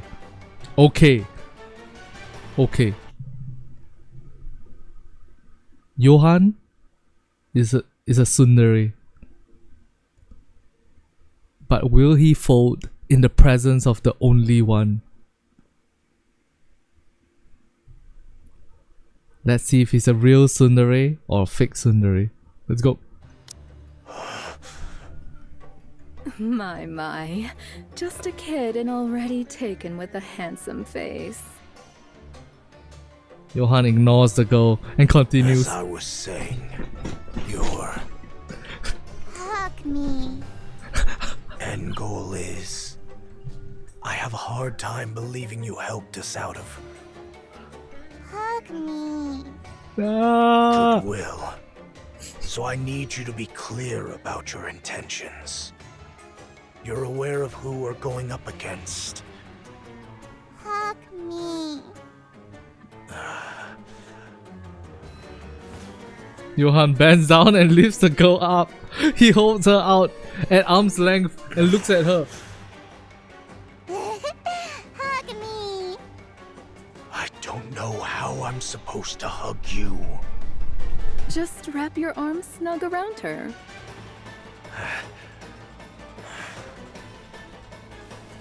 Johan brings the girl into his embrace with stiff, awkward movements. She falls asleep almost instantly. She's asleep. You're right. She'll sleep in just about anyone's arms. Do I have to keep holding her like this? No, you can drop her on the Yes. floor, it's fine. If you put her down, there will be hell to pay. What do you mean by that? She'll cry and scream and all that. How long do I have to stay like this? Probably until she wakes up.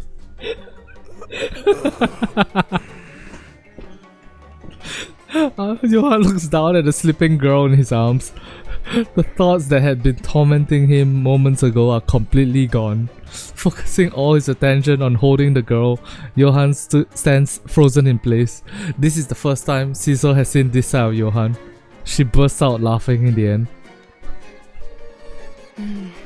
Alright, I have a clear picture of what's going on. We'll cooperate. Do I need to remind you of who we're up against? There's no need. We've met her. That kid defeated her too. So, that was the queen? No wonder.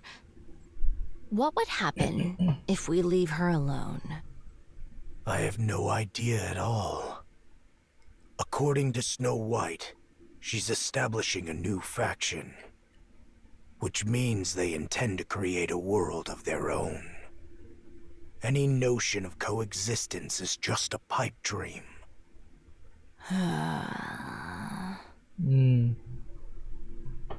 Leviathan stares at the girl asleep in Johan's arm. That's reason enough. We're in. Good. So we just wait until the young man contacts us? For now, yes. Understood.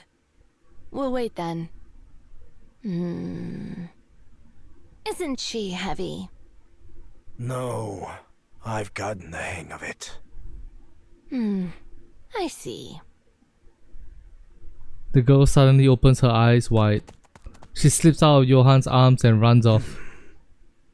Hey! Where are you going? Honestly, I can't take my eyes off her for even a second. Leviathan chases after the girl. Johan rises and follows. Without the slightest hesitation, the girl runs through Eden. Something about her path she's taking strikes Johan as strange. The place she is heading to is clearly Noah. The girl quietly stares at Marian, lying there as if asleep. She waves her hand in front of her face, but Marian does not wake. She reaches out and places her hand on Marian's chest. No heartbeat can be felt. The girl takes a step back and places her hand on her own chest. She feels 2 heartbeats. The girl continues to stare at Marian. Fire! Oh, Doban versus Doro. Mass-produced Nikke's open fire on Dorothy. Dorothy effortlessly evades the fusilade, I suppose lost in this thought. must be because of the Queen. The ARC's leadership must already know that the Queen has come to the surface. Information that is highly confidential. They are attacking me on grounds that I disclosed that information and stirred up unrest among the public. But that is not what I had in mind. One would expect leadership would summon me for a meeting or even an interrogation for leaking classified intel. I intended to make my case for the necessity of the third surface reclamation war, but of course leadership couldn't possibly be swayed. But for the Nikkes who are completely kept in the dark, and the civilians who are equally uninformed, the mounting chaos within the Ark would have been more than enough to shake them to the core. I need to be the one who puts those fears to rest. It's impossible to explain everything to them as it was so some degree of deception is necessary. That way, it'll be easier to incite them. After all, what people want are visible facts and solutions. What lies beneath never interests them. The performance I've put on in the Ark until now should be sufficient to draw in both Nikkes and people alike. But this I did not anticipate. I didn't think they would attack without warning, in the middle of the city no less. What's going on? Dorothy avoids every bullet as they rain down on her. Citizens flee in terror or collapse to the ground. She moves carefully so no one gets hurt. Any casualties will prove fatal to her plan. Even the slightest association to what is going on would just be as fatal. Little rat! Where are my damned reinforcements? The moment Doban's shout fades, a swarm of mass-produced Nikkes appear. They open fire on Dorothy. This could go on forever. Dorothy dashes forward. Weaving the hail of bullets, she charges towards the mass-produced Nikkes spread into formations. She does not draw her gun, instead using hand-to-hand combat, she takes them down one by one. With no knowledge of close-quarter combat, the mass-produced Nikkes begin to fall. Dorothy keeps dropping them without pause. Damn pilgrim! Deputy Chief Dobin. Oh, so you know who I am. Information on the Ark's Commander-in-Chief and Deputy Chiefs is kept well hidden. With the exception of yours, so it left an impression. Given the low security clearance, I assume you aren't anyone of significance. Am I right? Damn. I don't believe we've formally been introduced. Have we met before? Like hell we have. Then, do you hold some personal grudge against me? It's nothing personal. I'm acting on behalf of the Ark. What did you say? I've known about your little scheme all along. I won't let you have your revenge on the Ark. Revenge on the Ark? What on earth are you... You're part of the Goddess Squad. And you're the acting leader, Dorothy. That's right. You must want revenge, don't you? The Ark should have been yours, and yet there's no place for any of you in it. But I won't allow it. But as long as I, Deputy Chief Doban, am here, you won't have your revenge on the Ark. You... How do you know any of this? Seeing Dorothy's reaction, Doban becomes certain. This is it. This is real. With this, he can make a name for himself. Doban's such an idiot. Doban was born in the Outer Rim. He was raised by a father who dealt with the stress of a difficult life by beating him merciless. Are they going to try to redeem Doban in our eyes? I don't see a world where I can suddenly feel like, yeah, Doban's the man. Yeah, all my homies love Doban. Nah.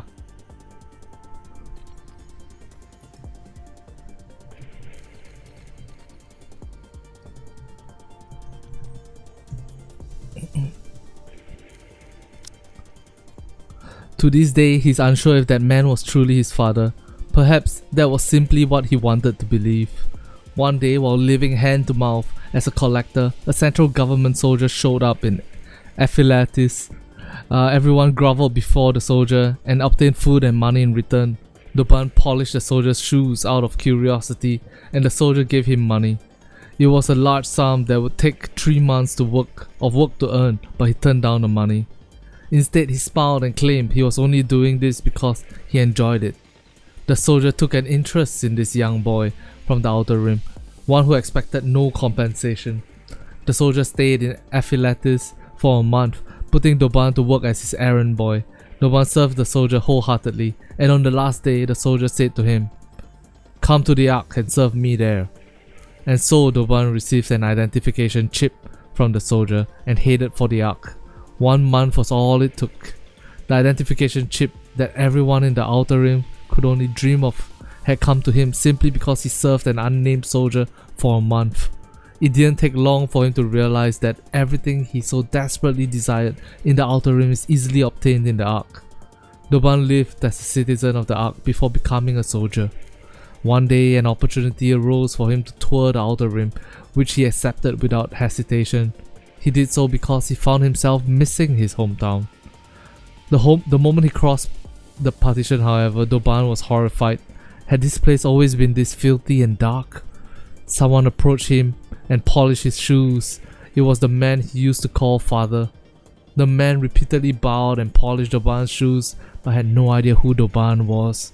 Doban ground the man underfoot, then fled the Outer Rim. He was ashamed that he comes from such a putrid cesspool.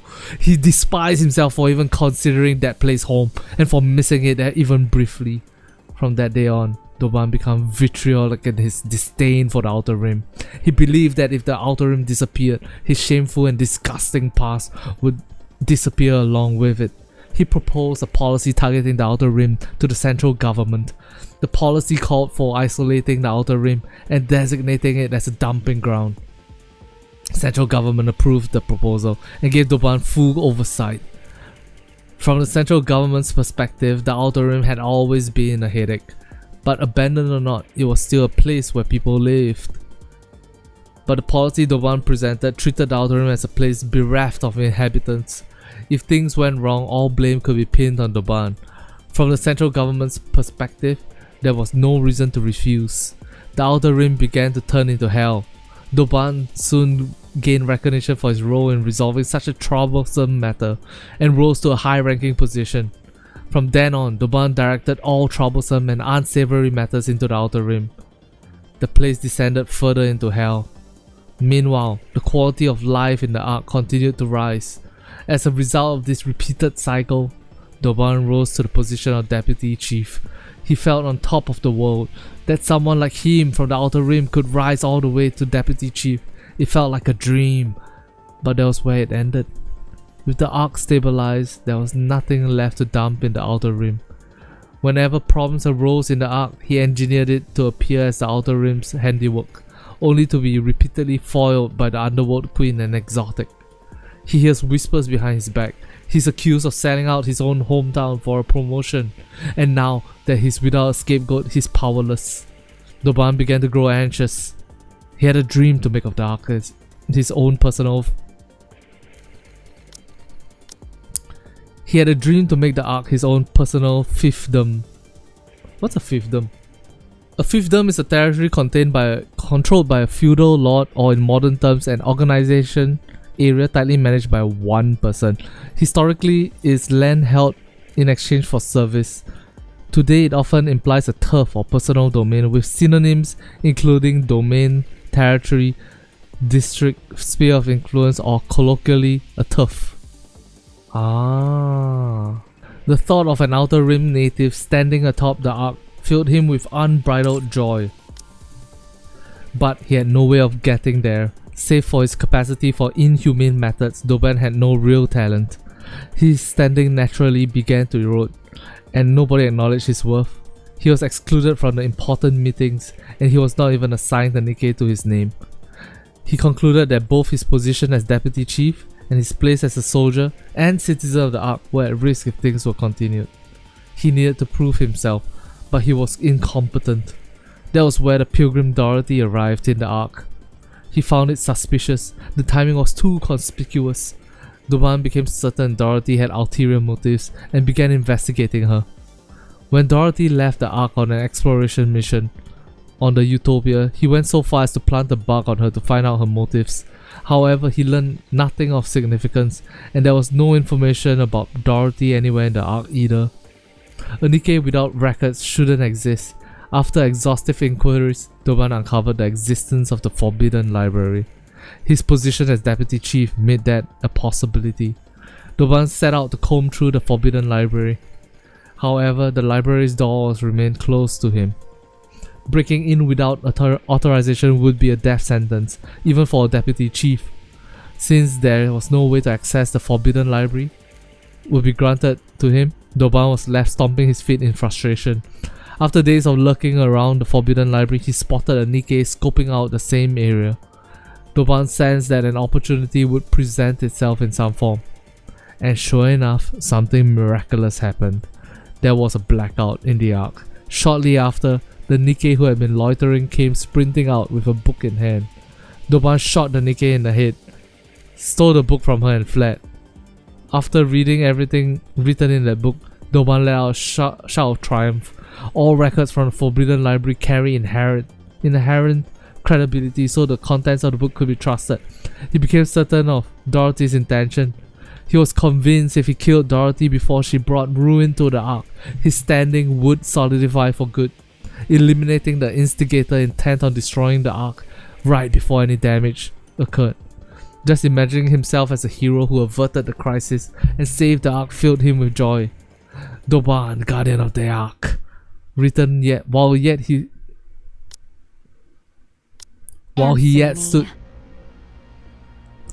stood, peace would reign in the Ark forever. How do you know any of this? Everybody in the Ark knows it. Why would you think I wouldn't know? And I know your motives too. Goddess Squad, the goddess of victory, humanity's hope. To think that you, one of those legendary Nikkes, could have fallen this far. Pathetic. We will never hand the Ark over. Then Dorothy's gonna get triggered. I see. So you knew everything. So, what exactly do you plan to do about it? Isn't it obvious? I eliminate the outsider who is trying to throw the Ark into chaos. Just one question. Why did you abandon us? What are you talking about? You're the ones who abandoned the Ark. What did you say? The Goddess Squad demanded far too much. You wanted half of the Ark and the seat of supreme authority. Free control over military forces and unlimited access to resources. Oh, this is what You didn't Doban care is gonna... what happened to the citizens. All you did was constantly demand things to serve your own interests. So there's no way that Mad Dog Oswald wrote that, right? Unless somebody fucked with his notes at some point. So this is what Doban is going to use to cover his killing of Dorothy, I guess. You even threatened us with force. Fortunately, the Ark was strong enough to withstand your assault. And when defeated, all of you fled the Ark with your tails tucked between your legs. Despite all that, to honor your contributions, the Ark elevated you to myth, enshrined you in monuments, and passed down your legend through the generations. Instead of gratitude toward the Ark, this is how you repay us? How? Have Dorothy's you not ever getting seen triggered. us in person? No, I was born in the Ark. I see. So that's how they recorded it. Doban knows the whole truth. He knows the author of the Forbidden Library foresaw what fate awaited the Goddess Squad upon entering the Ark. He knows they took on the role of villain to prevent the goddess from being forgotten, and he knows why the goddesses ended up the way they did, but he doesn't say anything. What matters now is for him, the Ark's deputy, to take down the outsider blinded by revenge and earn his merit, so he must provoke Dorothy into giving him what he All wants. units, this pilgrim has spread misinformation and incited unrest in the Ark. I want her captured alive. So he's trying to trigger her into reacting. We must keep the Ark safe. We cannot allow an outsider to ruin everything we've built. You really do have a way with words. It's a battle of falsehood against falsehood. If the official narrative regarding the Goddess Squad is as Doban says, then Birmingham's passive treatment of her makes sense, but it doesn't matter. The people whom Dorothy must appeal to are not those in power but the Nikkes and the ordinary citizens. Dorothy holds irrefutable proof that the Queen has descended. Whatever Doban says about Dorothy's true intentions will crumble before the undeniable physical disaster looming ahead. Both lies will come to light one day, but Dorothy is confident in her victory. If the truth is great enough, even the small lies mixed in have a way of becoming the truth. To ensure that she'll come out on top when that decisive moment arrives, Dorothy decides she must first control public sentiment. Dorothy once again cuts through the mass-produced Nikkes. Escaping would be easy, as would subduing them, but I need to come off as the victim since the public tends to side with the weak. I'll give them just enough of a fight and take some hits, but under no circumstance can I use my gun, and there must be absolutely no casualties. I must appear as someone targeted by the central government for telling the truth. Doban's actions here will give the Nikkes and citizens the confirmation they need. Confirmation that the central government has been deceiving the Why Ark. don't you take a nap? Dorothy drives her knee into the abdomen of the mass-produced Nikke. The Nikke bends at the waist and groans. At that moment, the mass-produced Nikke explodes, sending fragments scattering everywhere. What the fuck? The Nikke beside her charges with a shriek and lunges at Dorothy, trying to grab her. Dorothy reflexively dodges and breaks the Nikke's stance. The Nikke staggers, then detonates. Is Doban making them suicide bombing? What the fuck?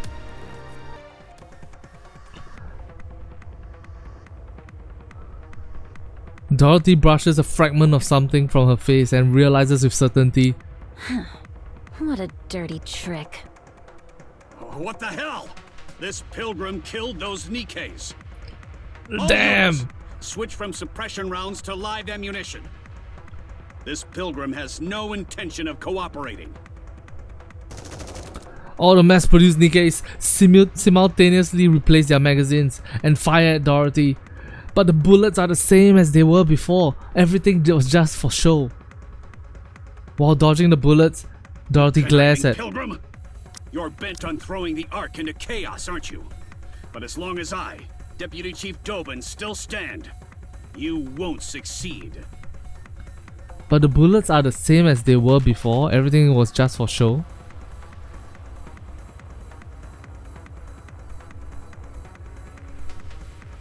So he has been using live rounds the entire time.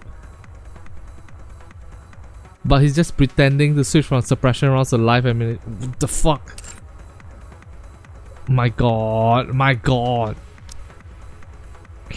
His stentorian shouts are clearly meant to be heard by everyone. Dorothy feels a rage boiling from within. Have a death wish.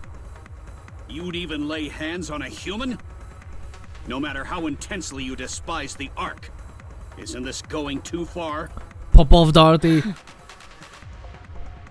Looking at the loathsome man before her, sprouting drivel, she considers perhaps breaking one of his legs wouldn't be so bad. She could stage it as an accident, make it look like he fell on his own.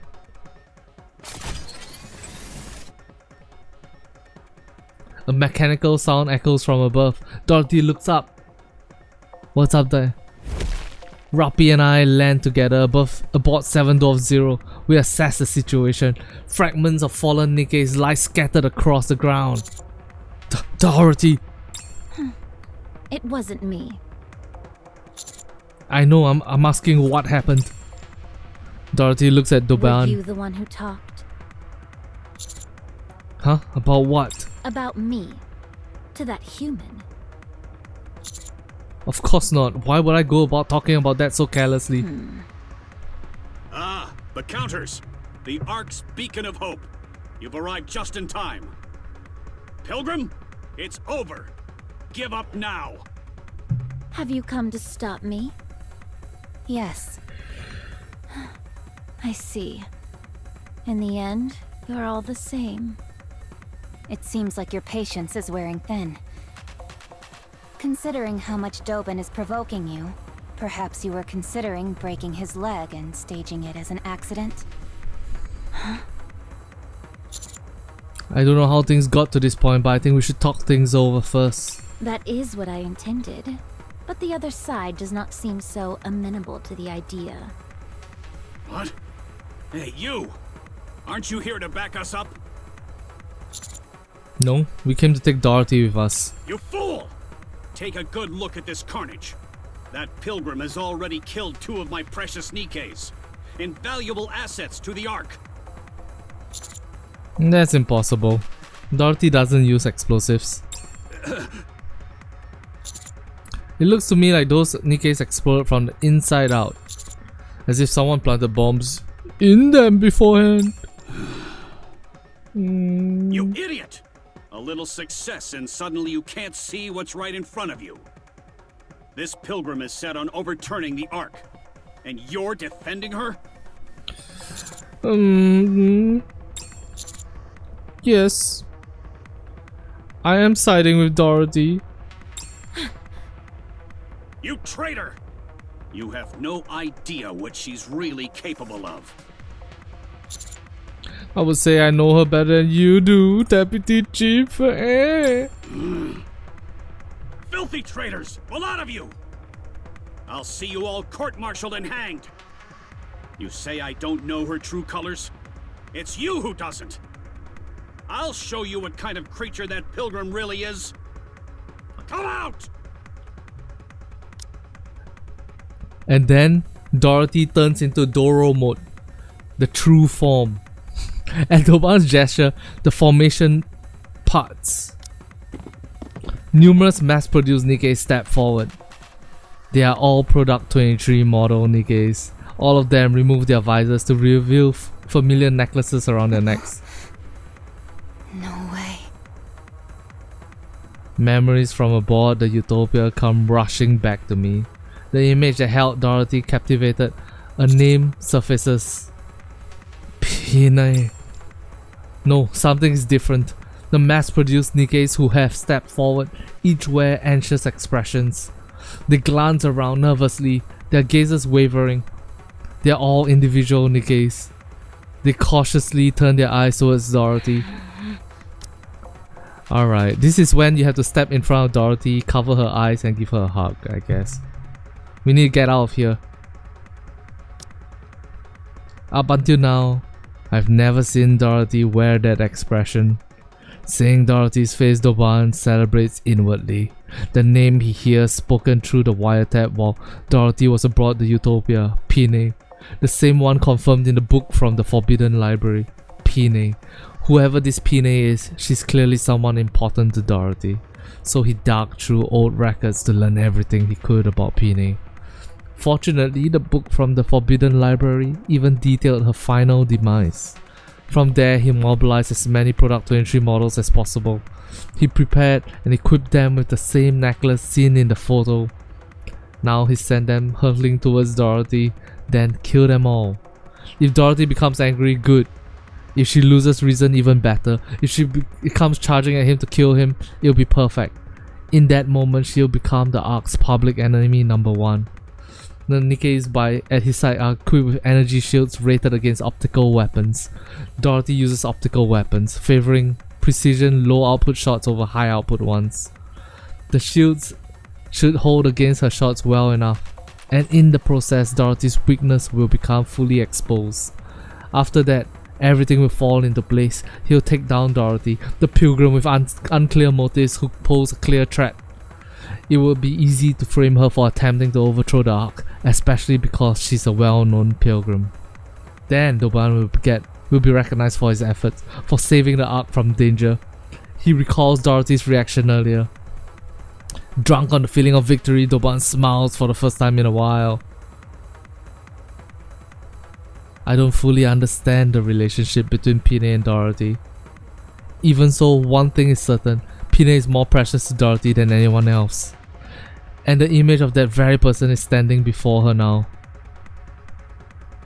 This is an act of desecration, a vile one at that. It is trampling with muddy feet into the sacred space of a stranger's cherished memories. Go. A mass-produced Nikke resembling Pine hesitates, then runs forward. She spreads her arms towards Dorothy and forces a smile. Dorothy stands frozen, staring blankly at the sight before her. The Nikke approaches. Dorothy. And she explodes.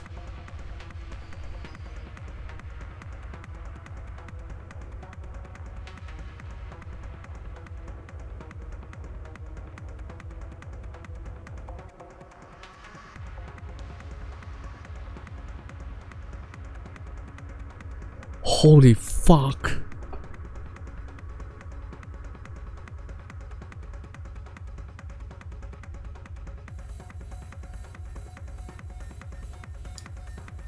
That's so evil. What the fuck?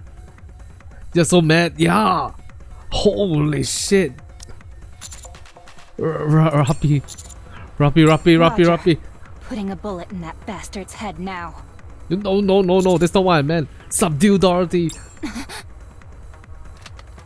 Dorothy draws a gun. She aims it directly at Doban.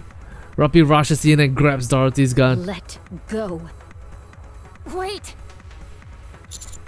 Fall back. Roger. Let go, I said. 7-0 activates and Rappy withdraws from the area with Dorothy in tow. I glare at Doban. Fool! What do you think you're doing? Traitorous scum! How dare you protect the Ark's enemy? You don't expect your death to be clean. What? I ran in the direction Rappy and Dorothy flew off towards. Anise, Neon, change of location. What? But we're almost there! Then where do we go? Head towards the hospital. I'll send you the exact location later. Okay! See you later, Master! I cut the transmission and break into a full sprint. I sprint in the direction Rappy and Dorothy are headed. The only problem is I don't know the exact location either. Oh my god, is he exploring the product to entry? There? Oh, they're fighting. Rappy tumbles across the ground. From a distance, I catch sight of Dorothy pulling away. Commander! Rappy, are you okay? Take cover! Dorothy fires wildly. I quickly hurl myself to the side. The optical rounds scrape across the ground. She fired a gun. She's lost her mind. Dorothy approaches rapidly in low flight. Rappy unleashes a volley at her, but she rolls clear of every shot. In the same motion, Dorothy fires back with optical rounds. No. No. No. Oh man. Wait, if I get shot, I die. The same goes for me. What? Rappy and I roll out of the way as heat grazes our bodies. Dorothy walks slowly toward us. Do you intend to keep going?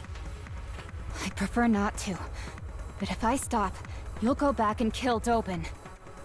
That's right. There's no reason to let him live. Stop this. You said you would take over the Ark. If you do this, all of your plans will fall apart. Everything you have prepared till now will become meaningless. Everything I've prepared, it has already been ruined. Nothing is left. Dorothy, why are you doing this? I have nothing left now.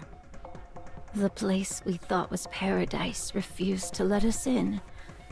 And the new paradise we built cast us out. And the new paradise we built cast us out.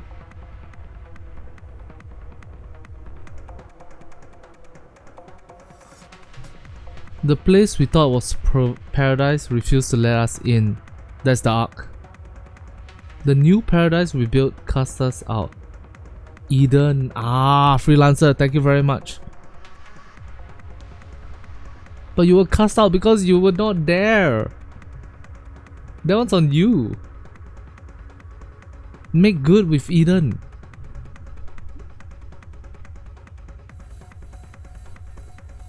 You don't just find a new home. If you really love Eden, wait for their time of need. Come to their help them. Come to their aid. Oh man, Dorothy, you're so lost. That's right. I have given up all hope. Because there's nothing else I can do. After inciting the humans and Nikkes of the Ark to leave with me, I wanted to create another paradise. That trivial thing. That was the only form of revenge I had left. That was the only thing left I could take from the Ark. I've tried to endure all this time because it was all I had left. But what I can't endure is that. So we need to come in with a, I'll make sure he pays. And I'll make sure you have a home here. But you have to let me handle this. And let me do it with official methods. The moment you pull the trigger to try to kill him, GG, it's off the table. Come with us, let's defeat the Queen together. You're asking me to join forces with the Ark? With Eden. You heard what happened from Snow White herself. What was done to me, to us. I'll never forgive the Ark for that. I'll convince them. I'll make sure you've compensated for everything you suffered. You know that would never happen. Dorothy levels a gun at me. You idiot! Anise is here! Neo Neon has arrived! Anise and Neon jump down from a building and land loudly behind Dorothy. Dorothy hurriedly turns and pulls the trigger. Damn! Anice's hand blocks the optical round aimed at Neon's head. Whoa. My god, Anice is so overpowered right now. She's literally catching bullets out of mid-air. What the fuck? Oh. Did you just... I just... Dorothy steps back. To kill her? No, I wasn't. Oh, Dorothy. Dorothy's so poor thing. Dorothy's so broken. I'm sorry. Oh man. Hey! Are you okay? Are you okay?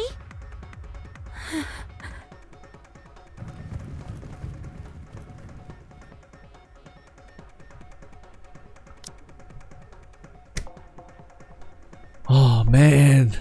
Oh man. Please, please, please. I want Dorothy to have a happy ending too. Oh man. Oh man. Heartbreaking shit. Numerous footsteps send tremors through the ground. Countless Nikkes are advancing toward us. Those product 23 broke her. To be fair, she was feeling defensive, and then she hears a loud bang from behind herself. Obviously, she's gonna like freak out and turn backwards, right? And she's already predisposed to feel like defensive at this point of time.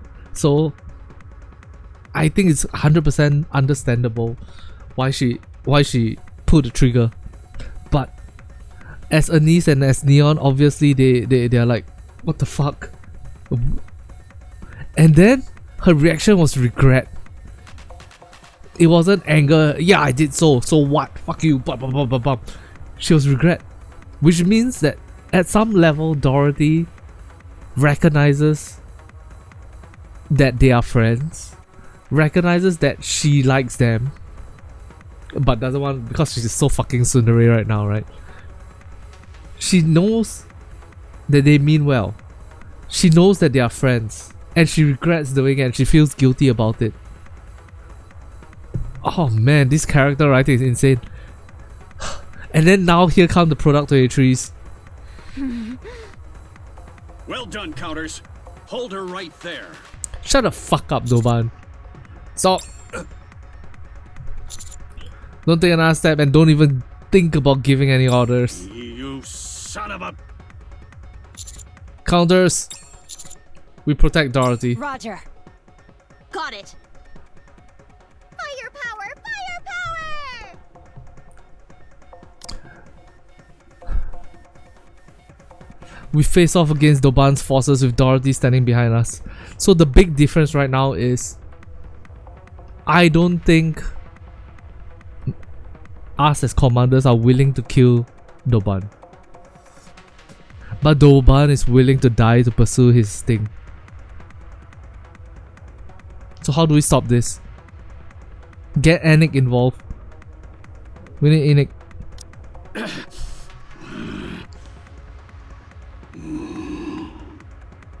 Go!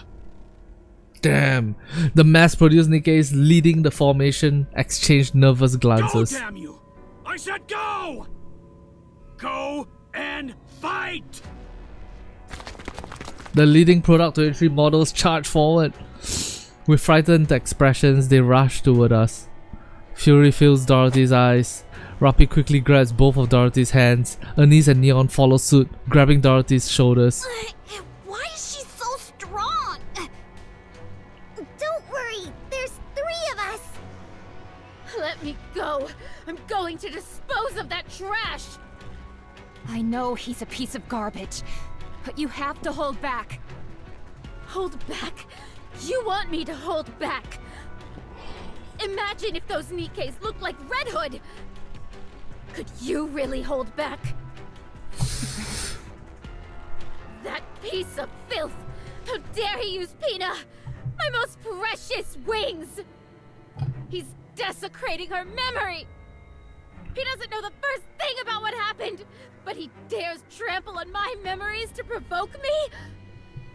My most precious memories!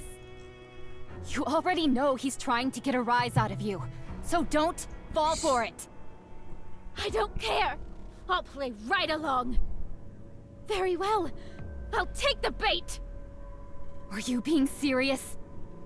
Yes, I'm serious. Ruffy releases Dorothy's hands. She looks straight at Dorothy and says, Okay. Then let's kill him together. What? If that's what you want, then let's kill him together, Dorothy. I'm your friend, so I'm in this with you. What are you saying? The ground shakes from the thunderous footsteps. In an instant, countless Nikkes surround us.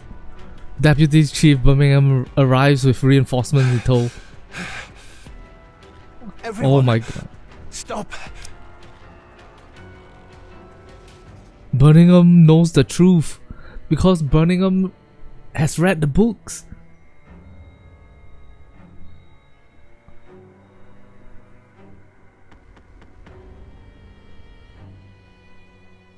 I have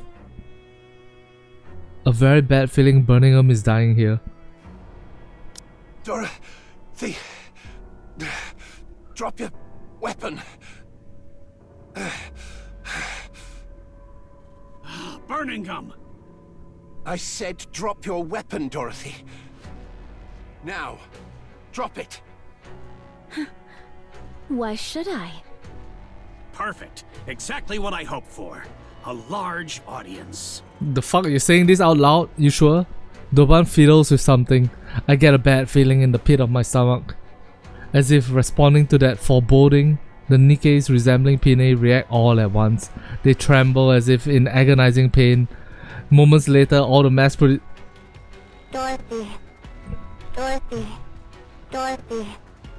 Dorothy. Dorothy. This fucker! Dorothy. They begin calling her name in metallic, distorted voices. Are they corrupted? Go on then, Pilgrim. Shoot. Isn't shooting corrupted Nikkes your specialty?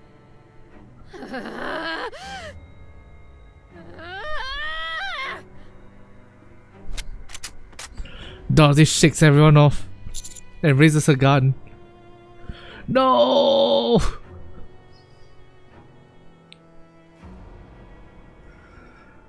Shit. No, Dorothy! Yes! Shoot! Shoot and reveal your true nature. Several mass-produced Nikkei shield Doban. Doban laughs. She took the bait. Dorothy's gun trembles. She glares at Doban, her face filled with rage. Then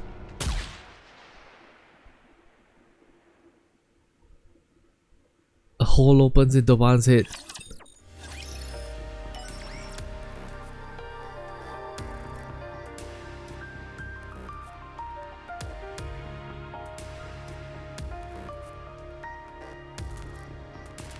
That doesn't sound like Dorothy's gun.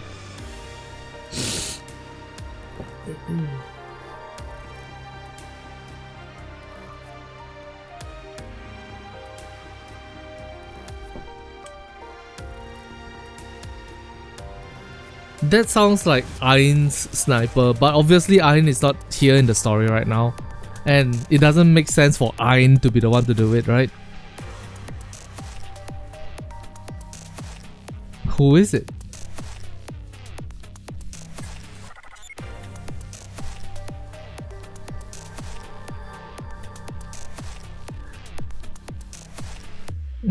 I don't recognize that sound. I don't recognize that gun.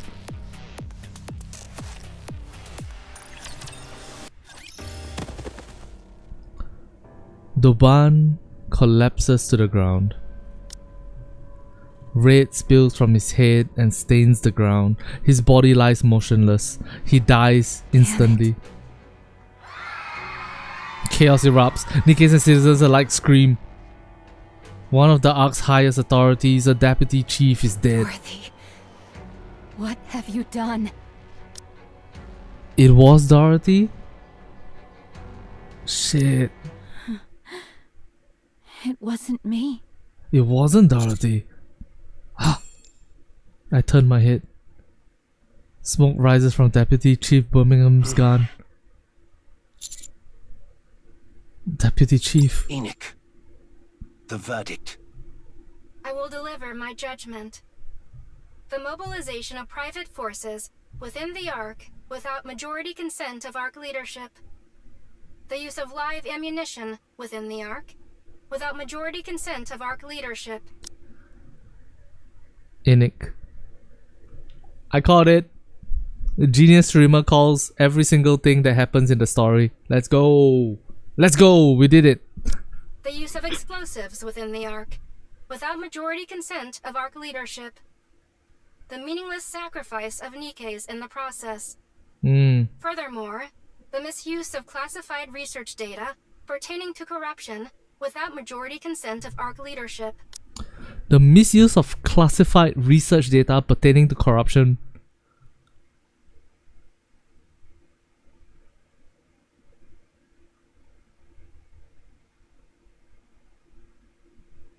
Huh.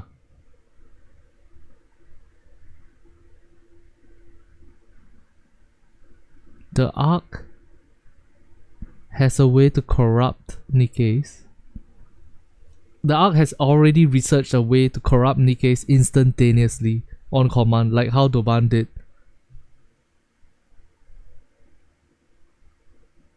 Damn, that is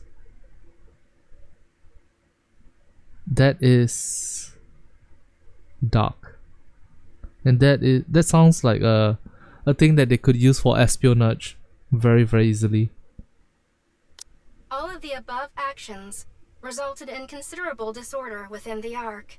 Marion? I Yeah, hereby good deliver point. judgment on Deputy Chief Birmingham, who carried out summary execution on Deputy Chief Dobin, the party responsible for the aforementioned offenses. On the basis that Deputy Chief Dobin's actions could have further destabilized the Ark's already turbulent situation.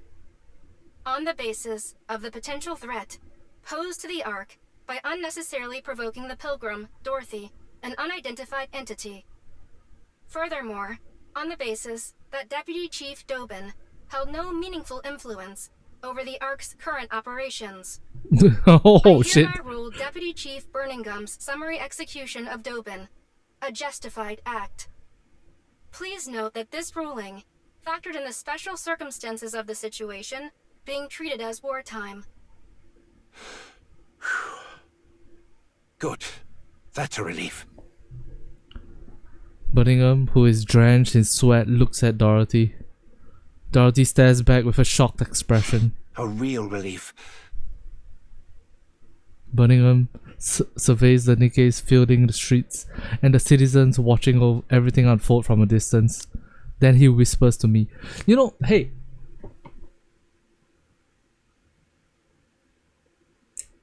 all of these problems, right, could be resolved, right, just by bringing Dorothy not to the Forbidden Library, but somewhere to sit down and witness what Oswald wrote about the Goddess Squad and Oswald's thoughts on the Goddess Squad.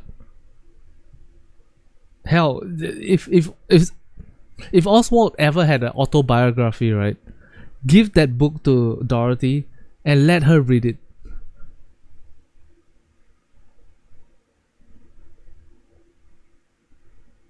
I think the problem will be solved instantaneously.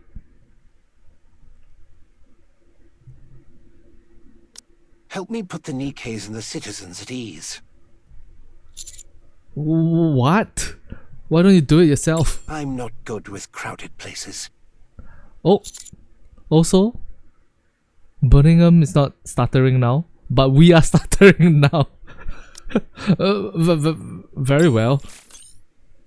A private call comes through from Enoch. Dispatch personnel to retrieve the body of the former Deputy Chief Dobin. Birmingham doesn't know Dorothy like we did, or like we do. Birmingham knows Dorothy from a second-hand source, which is Oswald.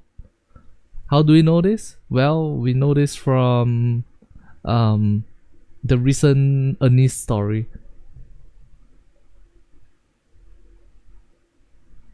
Or at least he has a high chance of knowing, right? Additionally, I will request that Elysion treat the Nikkes afflicted with corruption. They should be treatable with the Vop house we have secured. Nice. So you knew about this? Yes, but I am the only one who does, so there is no need for concern. Good. I'll leave it in your hands. Very well. I look around. I see the trembling eyes of countless Nikkes and citizens.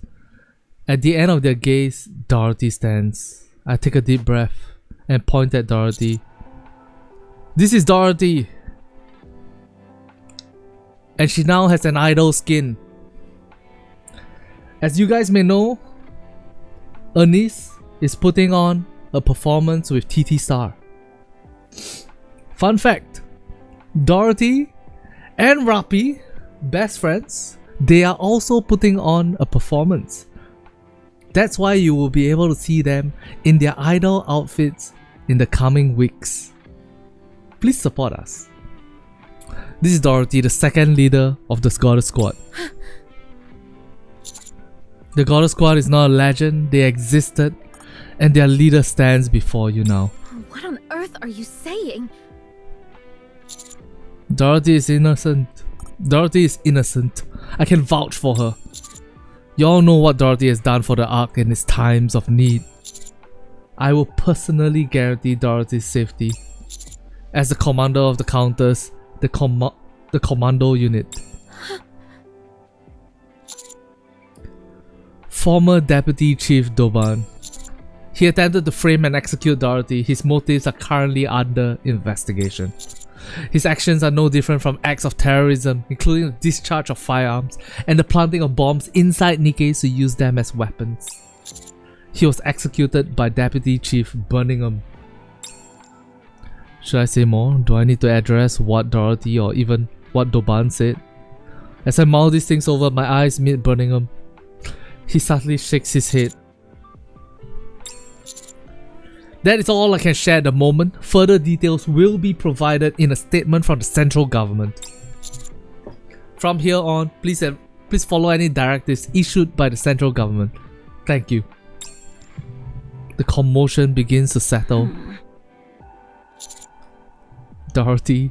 Who gave you the right to talk about me like that? Now convince them. What? I'll convince them so that you can be compensated for everything you've been through. Just trust me. Handcuffs are placed on Dorothy's wrist. Wait. This is just for show.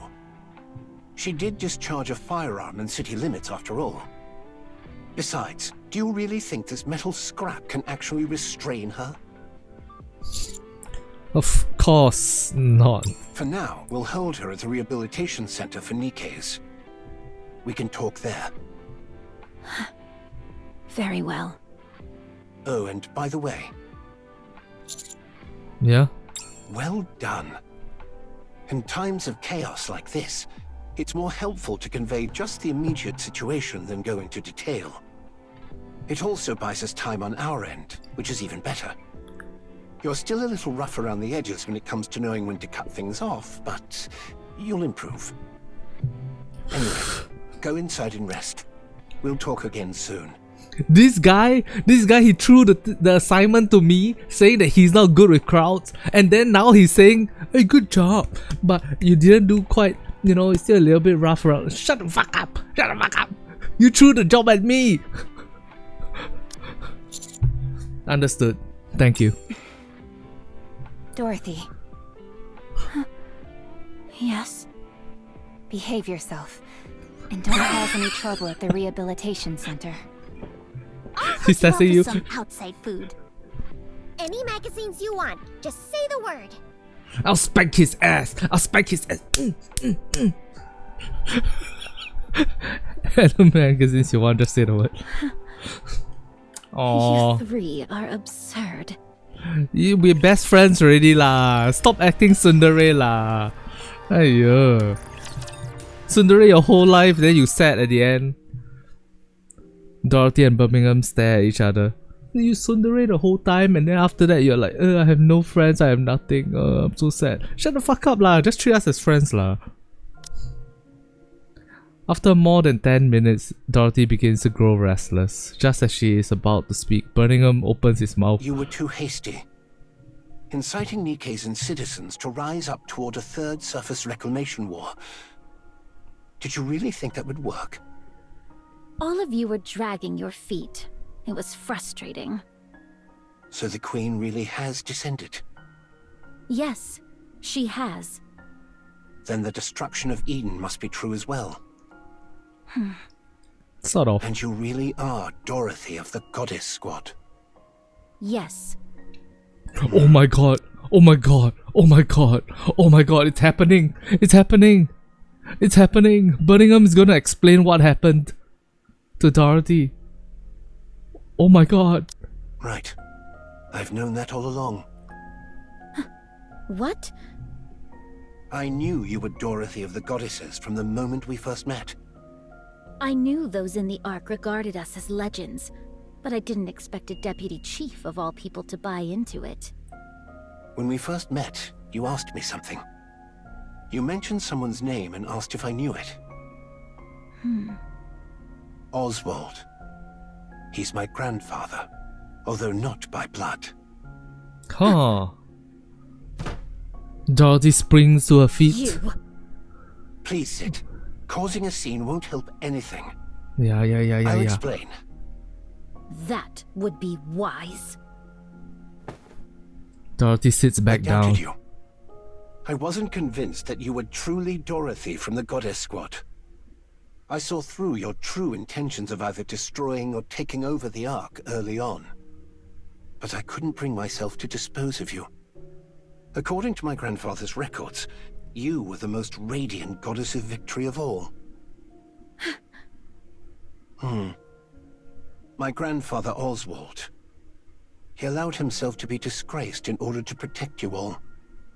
What are you talking about? It's happening now. After Operation Ark Guardian ended, the Ark deliberated over what to do with the Goddess Squad. They were certain you would wield influence far beyond the central government.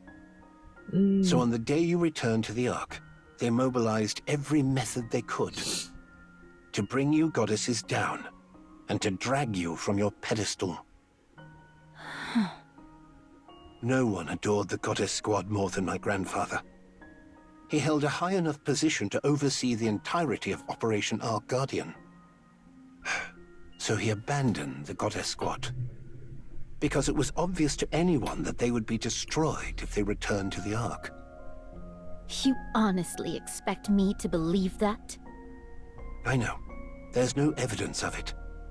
There is. Back then, the central government was filled with the likes of Dobin. If you're going to lie, you should at least get your story straight. What you're saying contradicts Dobin's account considerably. Dobin was lying. Do you really expect me to believe you on your word alone? There's nothing more I can say. Am I in the room with them? I have the information. Wait. In Arcana's story, did we read the books? Or did we only know? We don't? Fuck! Oh no! Oh no! Dobin lied to provoke you. That's all there is to it. Then how did he know how Peanut died? My grandfather apparently listened to every conversation in that temporary camp. He recorded it all in a book. He heard everything? Yes. It seems he originally intended to wait longer, since moving too hastily could have exposed him.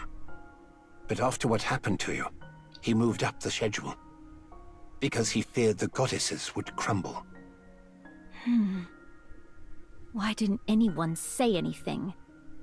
If what you're saying is true, why did he abandon us instead of telling the truth?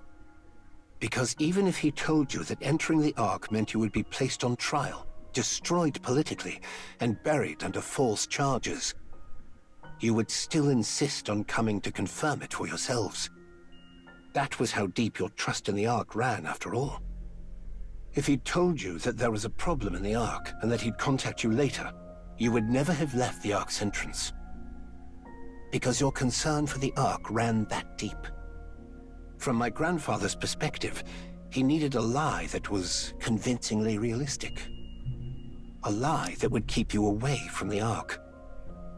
You did read about Goddess Court, but not read about Oswald? Yeah, exactly. We know, in Arcana's, in the Arcane Library, in the Forbidden Library in Arcana's story, we read, she allowed us to go into the library to read, right? I don't remember whether it mentioned that we read the books or we know the books exist. That's all. And that makes a big difference. Anyways, let's continue seeing this. Even if it bred hatred, rage, or a thirst for revenge. Even if it meant you would one day return to exact that revenge. He wanted to make sure you never wished to set eyes on the Ark again. Then why didn't he call us back afterward? The Ark had long been dominated by VTC, and VTC would never have tolerated your existence. There was nothing he could do, since they were too powerful. So my grandfather filed a false report saying the Goddess Squad had deserted. Later, after VTC was destroyed, the situation improved. But too much time had passed at that point. There was no way to find any of you. Then that means you knew what we went through. You knew my true identity when I came to the Ark, so that means you knew of my objectives too. Then why did you stay silent? Did you want to humiliate me? As I said before, I doubted you. It was far too obvious that you had come to the Ark for revenge after being abandoned like that. So I kept watch this whole time, to determine whether you were the Dorothy of the past, or the Dorothy of the present, blinded by revenge. And I came to a conclusion. Your grandfather would have been heartbroken to see what became of the Dorothy he once knew. But you know what? The only reason I'm this way is because of you. I'm sorry. Dorothy freezes. What did you say? I can't speak for the entire Ark, but I apologize. I didn't come here for an apology. Dorothy, what do you want from the Ark? The Ark. I want to seize it and get my revenge. No, you cannot. As I said, I reached a conclusion after observing you. And my conclusion is this. You won't act against the Ark. I could reduce the Ark to ruins right now if I wanted to. Perhaps, but you won't. You had the power, the ability, the charisma, and yet you didn't. You deliberately took the long way around. You saved the Ark from the brink of ruin multiple times. You were happy when Nikke's and people thanked you. As you said, you could have had your revenge at any moment you wanted, but you didn't act on it. Watching you fail to fire a single shot at Doben was what convinced me. You can't do it, because you are a goddess. The goddess of victory. That's why you cannot do harm to the Ark.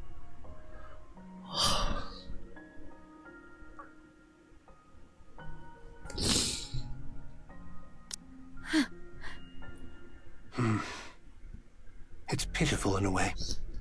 You dreamed of revenge for such a long time, yet you soften immediately at the slightest recognition and respect. It's regrettable. And yet you cannot help but love Nikke's, humans, and humanity itself.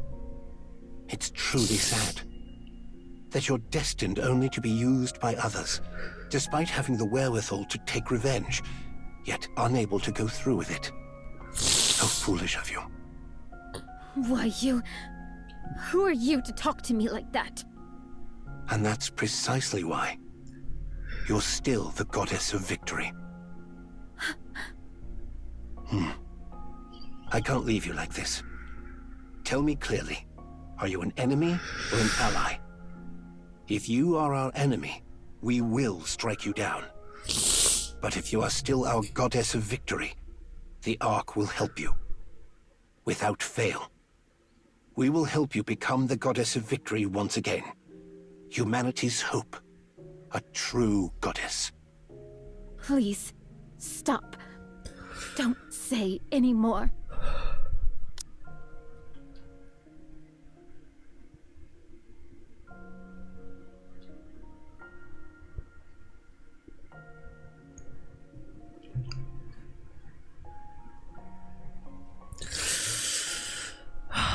Shit.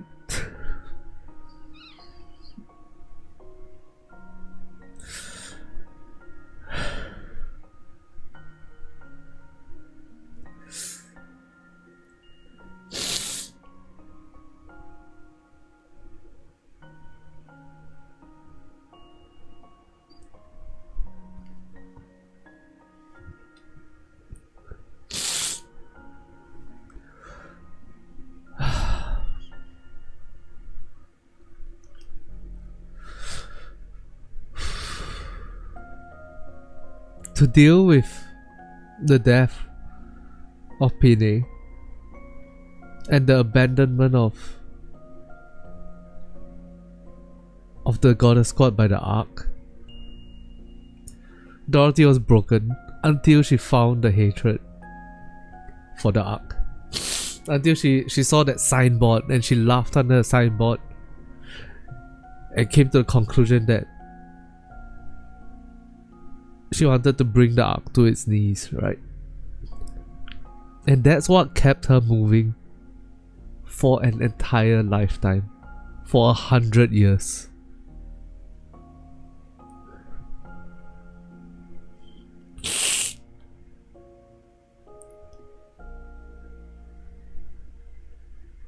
That hatred and that anger at the Ark.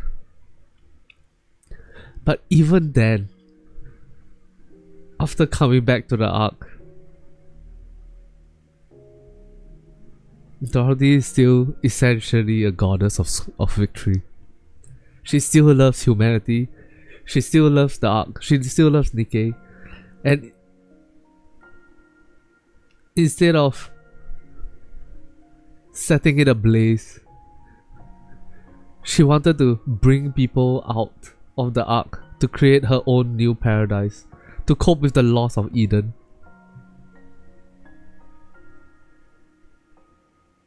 It's such a tragic story. And now,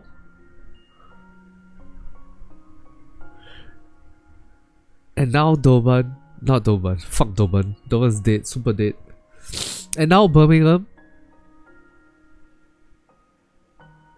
is forcing her to confront herself, to come to the realization that she never really wanted to destroy the Ark.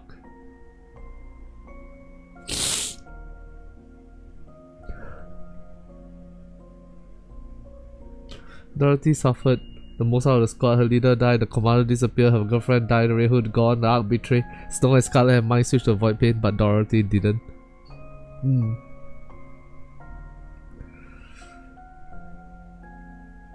Dorothy's too strong.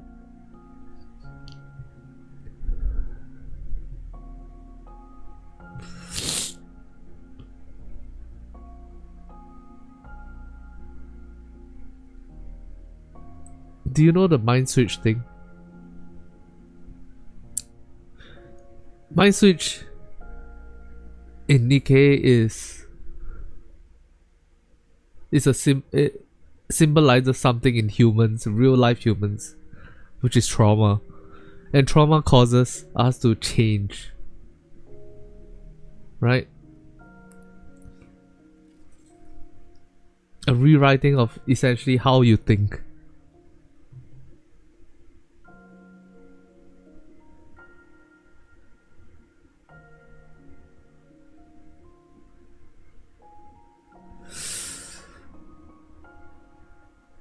Snow and Scarlet's mind switch happens because they've been traumatized, essentially, right? The fact that Dorothy didn't mind switch means she's the type of person that just deals with problems, I guess. She gets hurt, but not so much that she gets traumatized, and she deals with her problems and she finds ways to cope.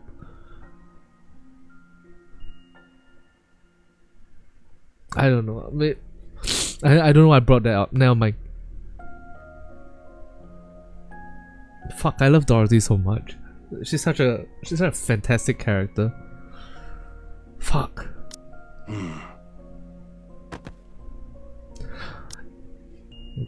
And Birmingham asking her to do that is basically asking her to recognize that the last 100 years of hatred that she holds for the Ark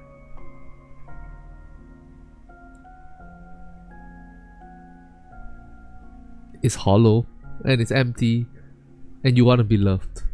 Fuck. I don't think many people can do that. Can acknowledge that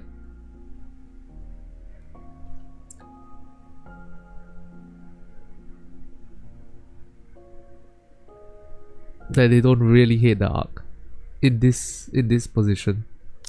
This is a handwritten record about you that my grandfather left behind. Birmingham places an old book on the table titled Dorothy. Read it. You deserve that much. Birmingham rises from his seat, then turns and walks out. He looks back at Dorothy staring blankly at the book on the table. Birmingham looks at Dorothy, then straightens. Dorothy lifts her head and looks back at Birmingham. There was something I always wanted to say to you if I ever met you. Fighting for humanity.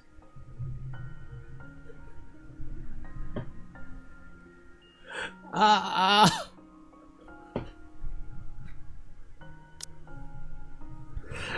don't feel like I need to point this out, but this is Oswald Red Hood, right?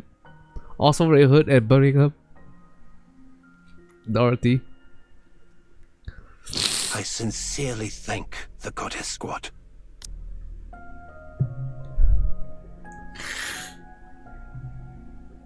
Please don't say it.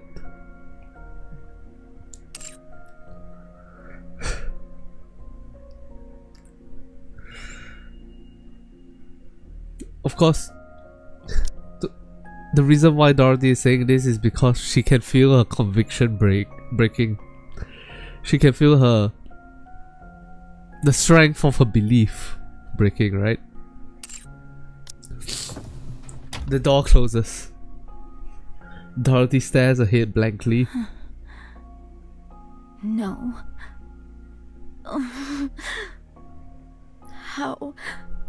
How could I have been so foolish? So easily.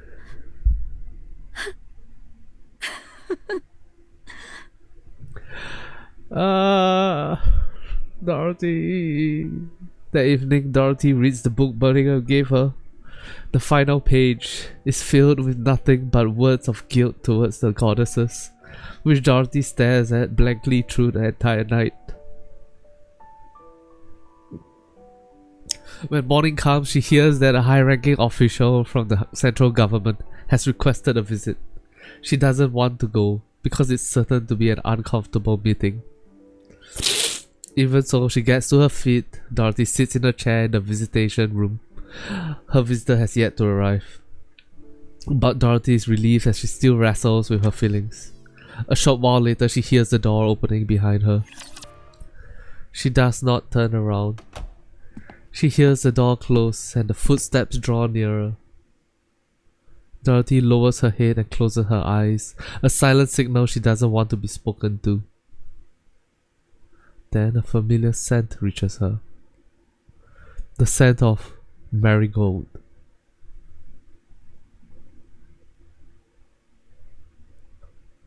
Oh my god. Oh my god. She hears a teacup being placed in front of her. and the sound of the chair across from her being pulled out and someone sitting in it. A brief silence ensues. Then the sound of tea being sipped from across the table is heard. Dorothy opens her eyes. She looks at the golden liquid swirling in the teacup. After letting out a short sigh, Dorothy reaches for the cup. Just as she is about to grasp the handle, a voice speaks from across the table. Nothing beats a good cup of tea.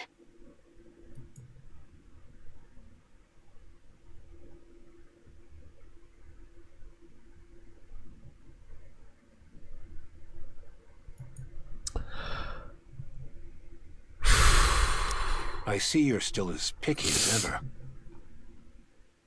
Dorothy freezes and her pupils widen. She barely manages to lift her trembling head to look forward. Anderson looks at Dorothy with a gentle smile. Miss Dorothy. Commander. Oh my god. Thank goodness. I was worried you might not recognize me now that I'm older. They drew Dorothy to make her look younger, almost as if she... this game is killing me. Almost as if she got transported back in time to her young self. Oh god. How? Her thoughts come to a halt. How many times in the past has she been manipulated by ghosts from her past? First Lily-Wise, then P-Day. Weariness fills Dorothy's eyes. Who are you? Anderson silently looks at Dorothy. Dorothy silently looks back at Anderson. After staring at one another for a long time, Dorothy becomes certain. He is not an illusion nor a monster wearing another's skin. He's the same person she once knew, bearing the marks of time on his face. The same person who shared her most radiant days. Tears fall from Dorothy's eyes. You're alive. Ta-da! I'm still alive and kicking. Shut the fuck up, Anderson. I'm sorry I couldn't come see you sooner. But you've got to admit, reuniting in a prison visitation room is quite dramatic. The things you get to see when you live long enough. To think that such a noble lady would end up in a cell. The others would get a real kick out of this. They would. You haven't changed at all. There's a bit more intensity in your eyes, but you're exactly the same. Maybe I should have become a Nikke too. I'm the only one aging here. It's ridiculous. Do you have some kind of skincare routine? Care to share it with me? Anderson's still trying to make jokes. Be quiet. Can't you see? I'm crying right now. Stop crying or you'll get me started too. The older I get, the easier the tears come. It's becoming quite the problem. I've been taking all sorts of things for my health, but nothing's quite what it used to be. Please, just keep it down. Keep pushing, Anderson. Honestly, you keep poking her until she reacts. Cry. Only the sound of Dorothy's sob echoes through the visitation room. Dorothy brings Not the tea bad at to her all. lips. The leaves are good, and it's well brewed. Look at you, pretending to be elegant when you were just bawling your eyes out 2 seconds ago. Laugh at her, laugh at her. How long are you going to keep bringing that up? Let me see. Until I get to tell Lilith? I already know. That damned queen stole Lilith's body. That thing needs to die, without a doubt. But what are you doing here right now? You must have already heard everything. Yes, that's why I'm asking. You could be out there right now trying to tear the queen's head off. So what are you doing, sitting here? On a journey of self-discovery, are you? I could say the same thing about you, Commander. You were alive this whole time, What were you doing? And despite me already being in the Ark, why did you wait until now to... Calm down. I'll explain everything. It's been a while since I talked about the old days. My heart's racing. I feel like they're not gonna explain to us why Anderson didn't come and see her. Quit kidding around. First of all, during Operation Ark Guardian, I was on the brink of death when Lilith forcibly sent me into the Ark. I've always felt terrible about leaving without saying goodbye. I'm sorry. I arrived at the Ark and I received treatment, somehow managing to cling on to life. By the time I woke up, decades had passed. Those VTC bastards had forcibly induced me into a coma for all those years. Good grief. I'm sure that technology was never designed to be used as such. So, VTC did that to keep you in check? Yes. You heard that from Burning Gum? No, I read it in the book. Ah, that book. It's quite well written, though it skims through my exploits a bit too much for my liking. But it was a fine book. Also not interested in Anderson. After sleeping like the dead for all those years, it was thanks to a man named Arthur that I finally woke up. Oh yeah? Oh yeah? We're going to bring up King Arthur now? God damn. When I came to, my body was a wreck, and you were all, bizarrely, being called pilgrims. I did some digging and used every connection I had to investigate why things ended up like this. I eventually found the culprit. It was VTC, a painfully obvious conclusion. After getting myself back in shape, I heard there was an event where key figures would gather. So I went and paid them a little visit. You killed them all. 1v200. Yes, I did. Yep. I let the leader escape, though. My achievement was recognized. Even though it's an achievement for eliminating political enemies. I even rose to the position of deputy chief. After that, I tried tirelessly to find all of you. But you were just too good at running away. There was no way to catch any of you. And though your personalities had changed somewhat, you were still out there fighting for humanity. I desperately wanted to go up there myself, but my body couldn't last a day without specialized treatment. And considering the mortality rates up on the surface, sending someone else up was too risky a proposition. So, I left things as they were. I simply issued a directive not to attack any pilgrim since they are friendly to humanity, and to request their help instead. Still, you could have tried at least once. How could I possibly face any of you? Anderson probably has a lot of regret as well. Of Operation Ark Guardian. Mm. And left you stranded for decades. The fact that I was sent here against my will doesn't change that fact. So I decided to simply watch over you and help from a distance. Because the me that I am now is someone with authority without the ability to act. Even so... I wanted to see you. But... well, I couldn't. He taps his side with his fist. A metallic dart echoes. I can no longer be the commander who charges into battle alongside you. It's embarrassing. So after stepping back from the front lines, I did what I could to help with surface reclamation efforts. I cleaned up the mess we had for a military, rewrote our combat manuals. I worked quite hard, in whatever way I could. But things were a disaster. After 2 failed surface reclamation wars, the Ark was in shambles. So I've been managing the fallout ever since, right up to now. Well then, I suppose that covers my sob story. You're wondering why I never came to see you after you got to the Ark, aren't you? After all, You made such a flashy entrance, appearing like an angel from above. There's no way I wouldn't have known. Yes. Let's hear it.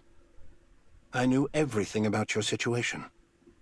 I knew better than anyone why you'd come to the Ark. That's why I stayed away. What on earth are you saying? Because if you had asked me to destroy the Ark together, I would have agreed. I would have smashed the Ark with you and cheered for Eden. The Ark matters. Like it or not, it is humanity's last refuge. It must be protected at all costs. That is why I went to Birmingham. He has a sharp eye for people and good instincts. He's a talented man with no flaws, aside from his weight. Jesus. I asked him to determine your true intentions. If you were still the same as before, the Ark would help you. But if you were truly intent on destroying the Ark... You told him to kill me? Yes. You would do that to me? The hero who is forced to cut down a fallen comrade. Talk about a cliché. On the other hand, the hero who sides with his fallen comrade and joins the Demon King's army. That's also not terribly original. I'm glad you haven't changed. Commander, I've changed a lot.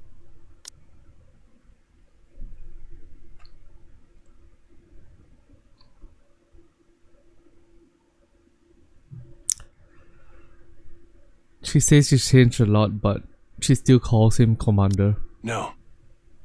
You're the same. I'm convinced of that. You put on that tough act all by yourself. But in the end, you're guided by your heart, and you sacrifice yourself for the greater good. Stand with the Ark, Dorothy. Let's go kill that queen. Just thinking about that bitch keeps me awake at night. Yes. After sharpening your teeth on revenge for so long, it won't be easy. But Dorothy, the reason you never put your plans into action means you never truly intended to see them through. I think there's also an element of Birmingham and Anderson manipulating her to give them the odds of her leaning towards the Ark, right? It's not purely that they have faith in her, it is also they want her to join the Ark.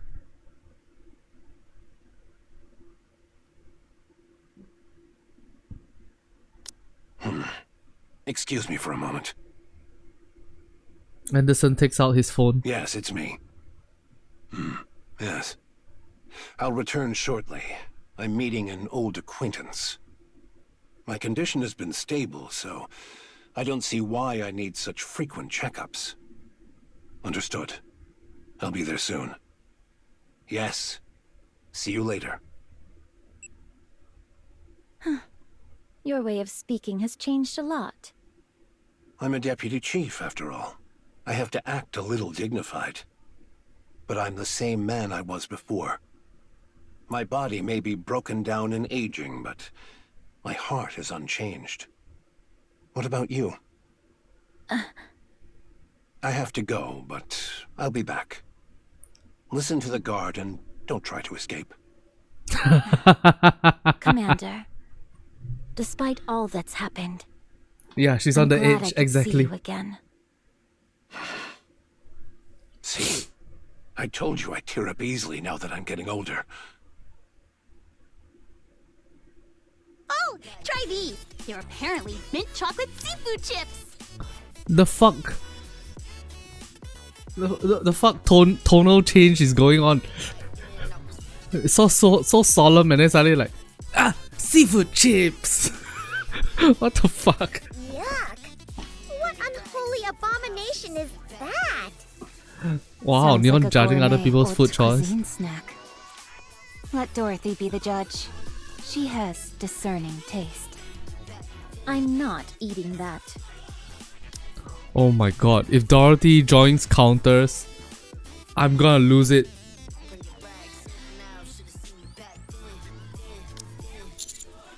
Wow, this fried ramen is really good. It's salty, spicy, and just hits the spot. It's good.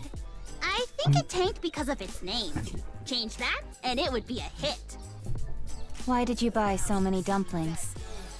The shop's grill was fired up to the max. With firepower like that, it can't taste all that bad. Dorothy, want to give it a sniff? It's got this great smokiness. No, thank you. Then what about this? It's called flour bread. There's red bean paste inside. Why would a flour bread have red bean paste in it? Beats me. Maybe because it's shaped like a flower? Now that you mention it, there are a lot of different breads like that. For example, the fish-shaped bread. Oh, I read in a book that they used to put real fish in fish bread. What kind of weird books are you even reading? By the way, Dorothy, why are you eating? We brought all of this for you. You say that, but all of you seem to be doing the eating. Because you're refusing everything even if we spoon-feed you. You haven't spoon-fed me anything yet. Fine. Then open wide and say, ah. Ugh. She walked into it. Even if we spoon-feed you, you won't eat. Mm-hmm. Then feed me instead. Ah. There. Why did you stick your fingers in? Since you are done eating, could you leave now? We haven't even started. 30 minutes later. That was delicious. Shall we get going then? Yeah, let's grab some coffee on the way. I feel like I'm gonna burst. Oh, Dorothy, by the way, be sure to eat a creme brulee today. Otherwise, it'll spoil. Are you really leaving? This tsundere. This fucking tsundere. First, 30 minutes ago, asked us to leave, and then now she's saying like, oh, you're really leaving? Wait, what? Huh? You're leaving? Yeah, we finished eating, that's why. Did you not come because you had something to say? The truth is, we are here because a niece wanted to see you in a prison uniform. Hey! You said you wanted to see it too! But how are your clothes so clean after all this time in here? Do you sleep standing up? All right. Please leave. Do you have any letters you want delivered? People in prison tend to write a lot of letters to the outside. All right! Rappy is an ex-convict, so she knows all about this stuff. If there's anything you don't know... I made a brief mistake during my turbulent youth. Then if you and Dorothy ended up in the same squad, does that make it a criminal squad? Yeah. Isn't that the story with everyone in real kindness? Please get out.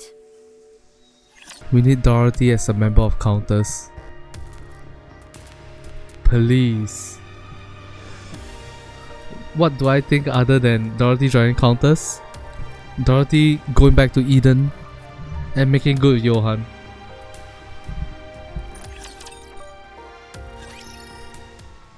Next year anniversary? Nah. Next anniversary. Real kindness being mentioned is crazy? Yeah. In the central government's main conference room. Alright, let's go over the situation. Alright. The most pressing issue is the Ark's power source. It's only operating at 20% of its former output, and that number continues to decrease. Second is the matter of Dorothy's sentencing.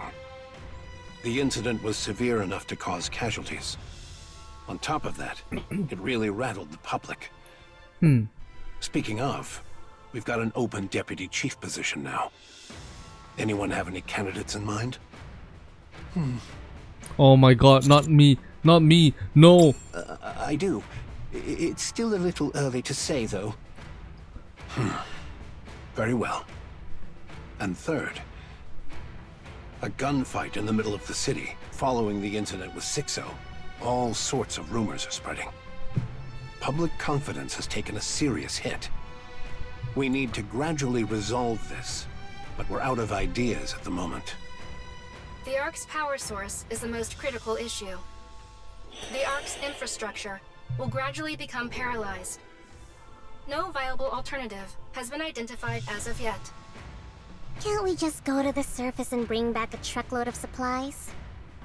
Supplies near the Ark have been completely depleted.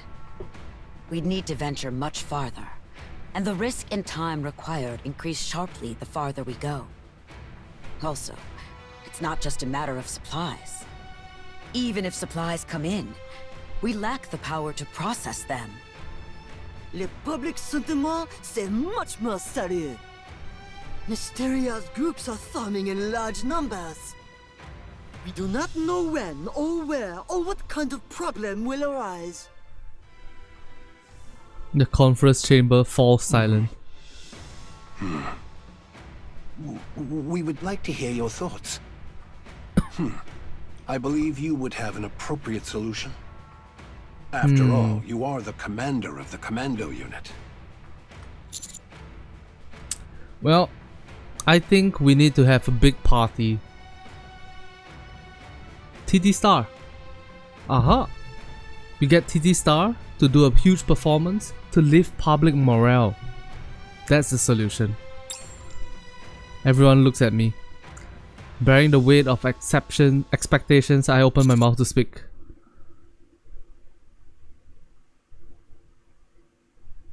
I propose the third surface reclamation war. Silence falls over the chamber once more. I press on. The Ark's power source is effectively beyond saving, which means we will have no choice but to abandon the Ark. The surface has more natural resources in abundance, such as sunlight and water. In contrast, the Ark consumes vast amounts of energy just to sustain light and water sources. Yes, our infrastructure will falter at first, but we can't just sit back and wait for death.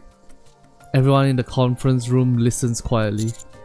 I propose the third surface reclamation war, with Dorothy leading the... I feel like this, in the real world, right? Dorothy leading the charge is a no-go. It's an immediate no-go. But let's see what happens. We legitimize everything Dorothy said. We announce that all of this happened because the Queen descended to the surface. We attribute the string of incidents that occurred in the Ark to the Queen.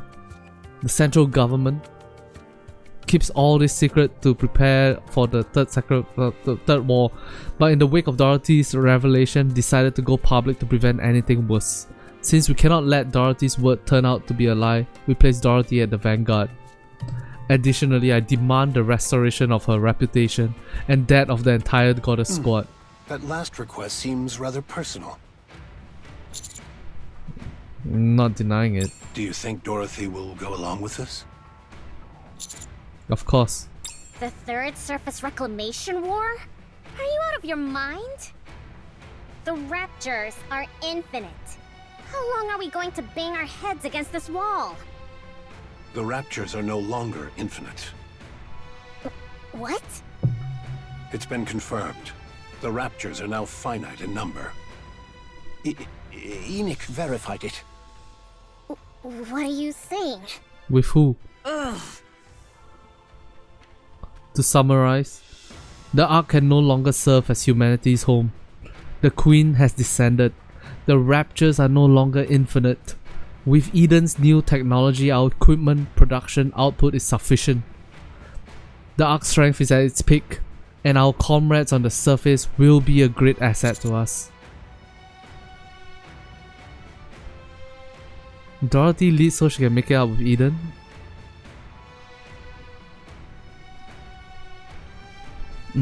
If that's the case, she should be an ambassador instead.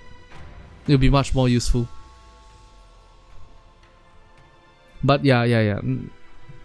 So she can make it out with Eden, yep. The time for the third surface reclamation war is now. If we don't do this now, it'll be impossible later. I agree. We haven't even put this to a vote yet. I'm fully in agreement. We're talking about surface reclamation. Doesn't just the thought of it make your heart race? This is the moment Elysian has been walking the tactical path toward. Onward, AZX! Onward, Admire! Onward, Wings of Victor! Oh. Pipe down, Miss Tactical. Whew, my apologies. I got a bit carried away there. Will this be another large-scale surface deployment? That remains to be seen, but it's unlikely. In many ways, this may well be our last opportunity. Right? Fine. I'll run a check on that function then. That function? It's been maintained pretty consistently, so there shouldn't be a problem. Much appreciated. What? You didn't know? The Ark can rise to the surface.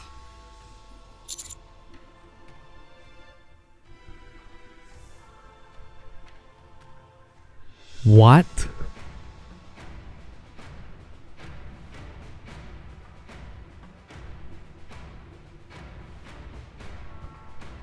What? It's not called the Ark for nothing. It can float. That's what it was designed and built for. What? The Ark can rise to the surface? Yes. How many times do I have to say it? It rises. It can go up. Huh. Enoch, if you would. Wait, Yes. we're not going right now, are we? We'll review the feasibility, Okay. timing, Ooh. and probability of success for the third surface reclamation war. How long will it take? The report will be ready within 1 month. Good. I'll leave it to you. 1 month's time is May 24th. There's no special event on in May 24th, so I guess it's not a teaser. Okay. All right. We need the 2 other deputy chiefs to agree on this. A matter of this magnitude requires a unanimous decision. Which two? There's no need to worry. The commander-in-chief is still in the same state. The remaining 2 have delegated full authority to me. I see they still have no interest in the Ark. I'd like each of you to begin your research and preparations with the Third Surface Reclamation War's execution in mind. Un moment. What is it, Mustang?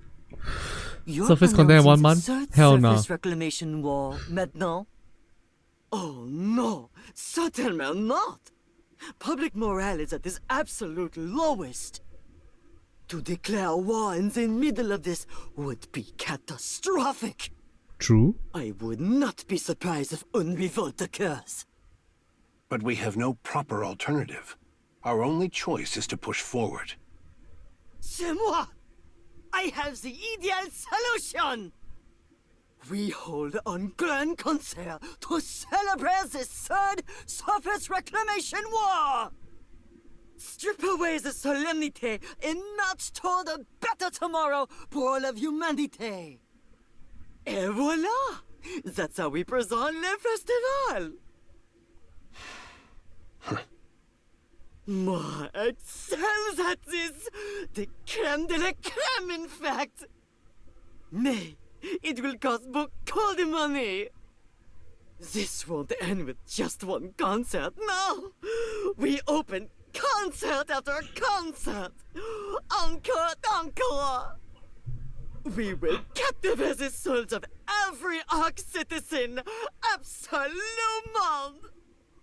Entertainment! So what makes people forget their pain and anxiety? Very well. You'll have the central government's backing. Basically, Mustang wants to run a very long propaganda campaign. I'll That's leave crazy. that part in your hands. C'est bon! Therefore, Commandant, Yeah? TT Star must be the premier act at the Third Surface Reclamation War Festival! They must be all numéro un. Absolument.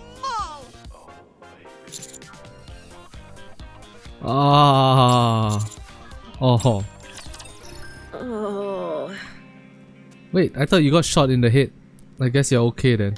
Are you with us? Ma'am. Call me instructor. Oh, instructor. I hear you looted the Forbidden Library during the blackout. And that you smuggled out a book about Dorothy. Apparently you were attacked while making your escape? Is that correct? Yes, that's about right. What are you being so brazen about?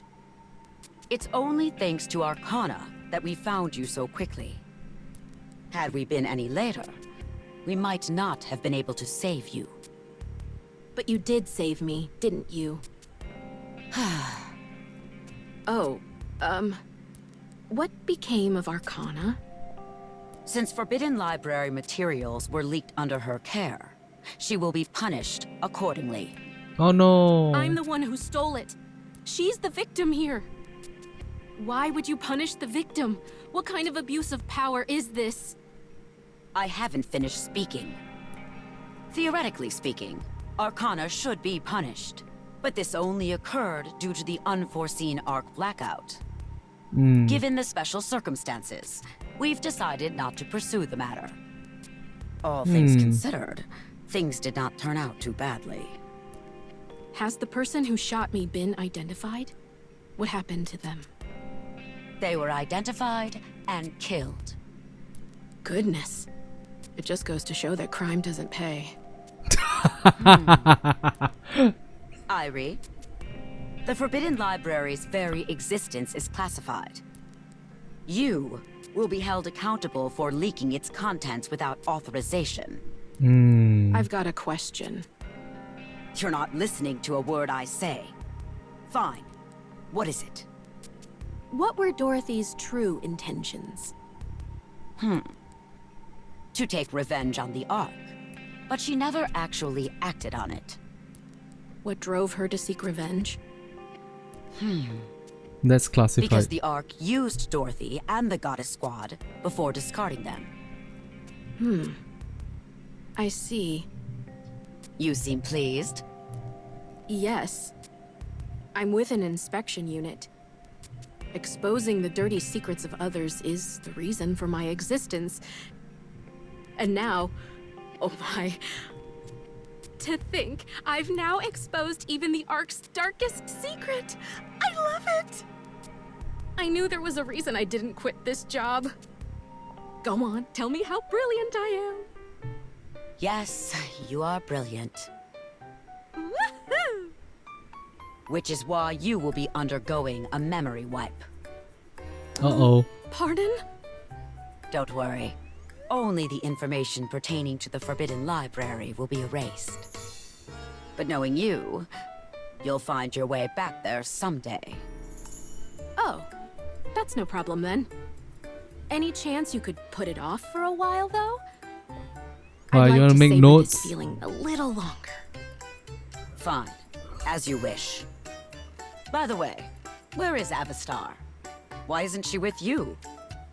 Oh, Avastar is currently the manager of those pop stars. Where did Elysian go so wrong? Oh, Ingrid, you poor thing. So... TT Star's comeback concert has been upgraded once again? Yep. And it's the first step in preparation for the Third Surface Reclamation War.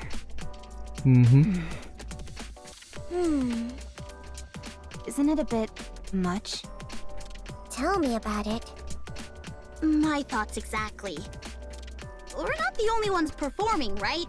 Given the scale of things. There are some supporting acts, but it's essentially a TT Star solo concert.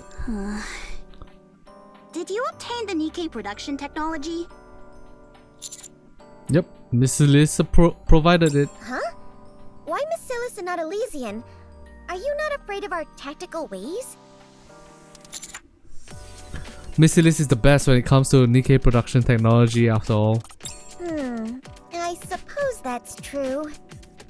If we've secured the technology, we should head to Eden quickly. It can't be helped. We're short on time, so let's get going. Your participation in the concert is mandatory, Anise. Huh? Me? Yeah. You're TT star. I explained to everyone. Thanks to her heroics on Punk Street shooting down the Black Spire, and also her performance in the recent battle with 6-0, Anisa's recognition has greatly increased. All of these achievements occurred inside the Ark and were witnessed by numerous people. As a result, Anise has become one of the most famous Nikkes in the Ark. Having established herself as a symbol of hope who saved the Ark in the darkest hours, the fate of the entire Ark is at stake with the third surface reclamation war. As a symbol of hope, Anise must stand behind it. Since she has past experience as a pop star, it's a perfect opportunity. That is the position of the central government and Tetra. Symbol. Me? Yep. I wager you're a source of hope for a lot of people in the Ark. The third surface reclamation war must not fail, and since you've now become a symbol of hope, you need to inspire that hope in others.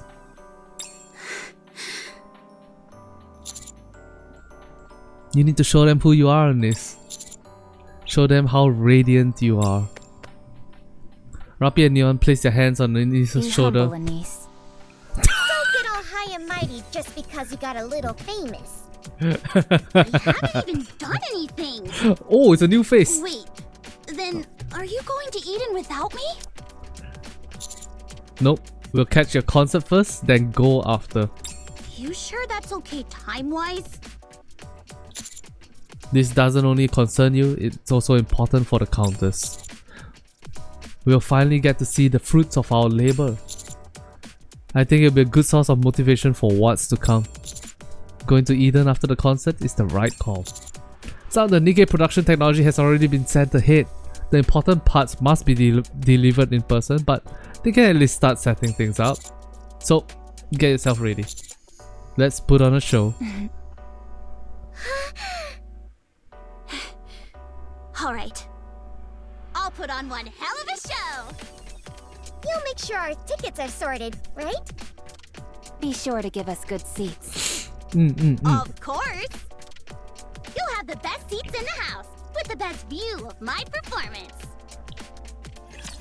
Alright guys, so that was chapter 46 of Nikke, Goddess of Victory. Holy shit, what a good story. The redemption of Dorothy is here, and Dorothy's favorite item is nigh. It's coming soon. Who knows, maybe we'll even get overspec Dorothy. I'm hyped for overspec Dorothy. But that being said, if you need to pull a copy of Dorothy or Anise, please check the link in the description below. LootBar.gg has been sponsoring our channel for the last X amount of time. 5, 6 months, 4 months, 5 months. That's 5 months. And I've always had good experiences with them. So yeah, check them out. Also, if you use my link, I get a little bit of a kickback. So until next time, it's DJ Lord. Thank you for watching. Good night. Jiggle physics, jiggle, jiggle, jiggle physics, jiggle. Jiggle physics, jiggle, jiggle, jiggle physics, jiggle. Jiggle physics, jiggle, jiggle, jiggle physics, jiggle. Jiggle physics, jiggle, jiggle, jiggle physics, jiggle. Jiggle physics, jiggle, jiggle, jiggle.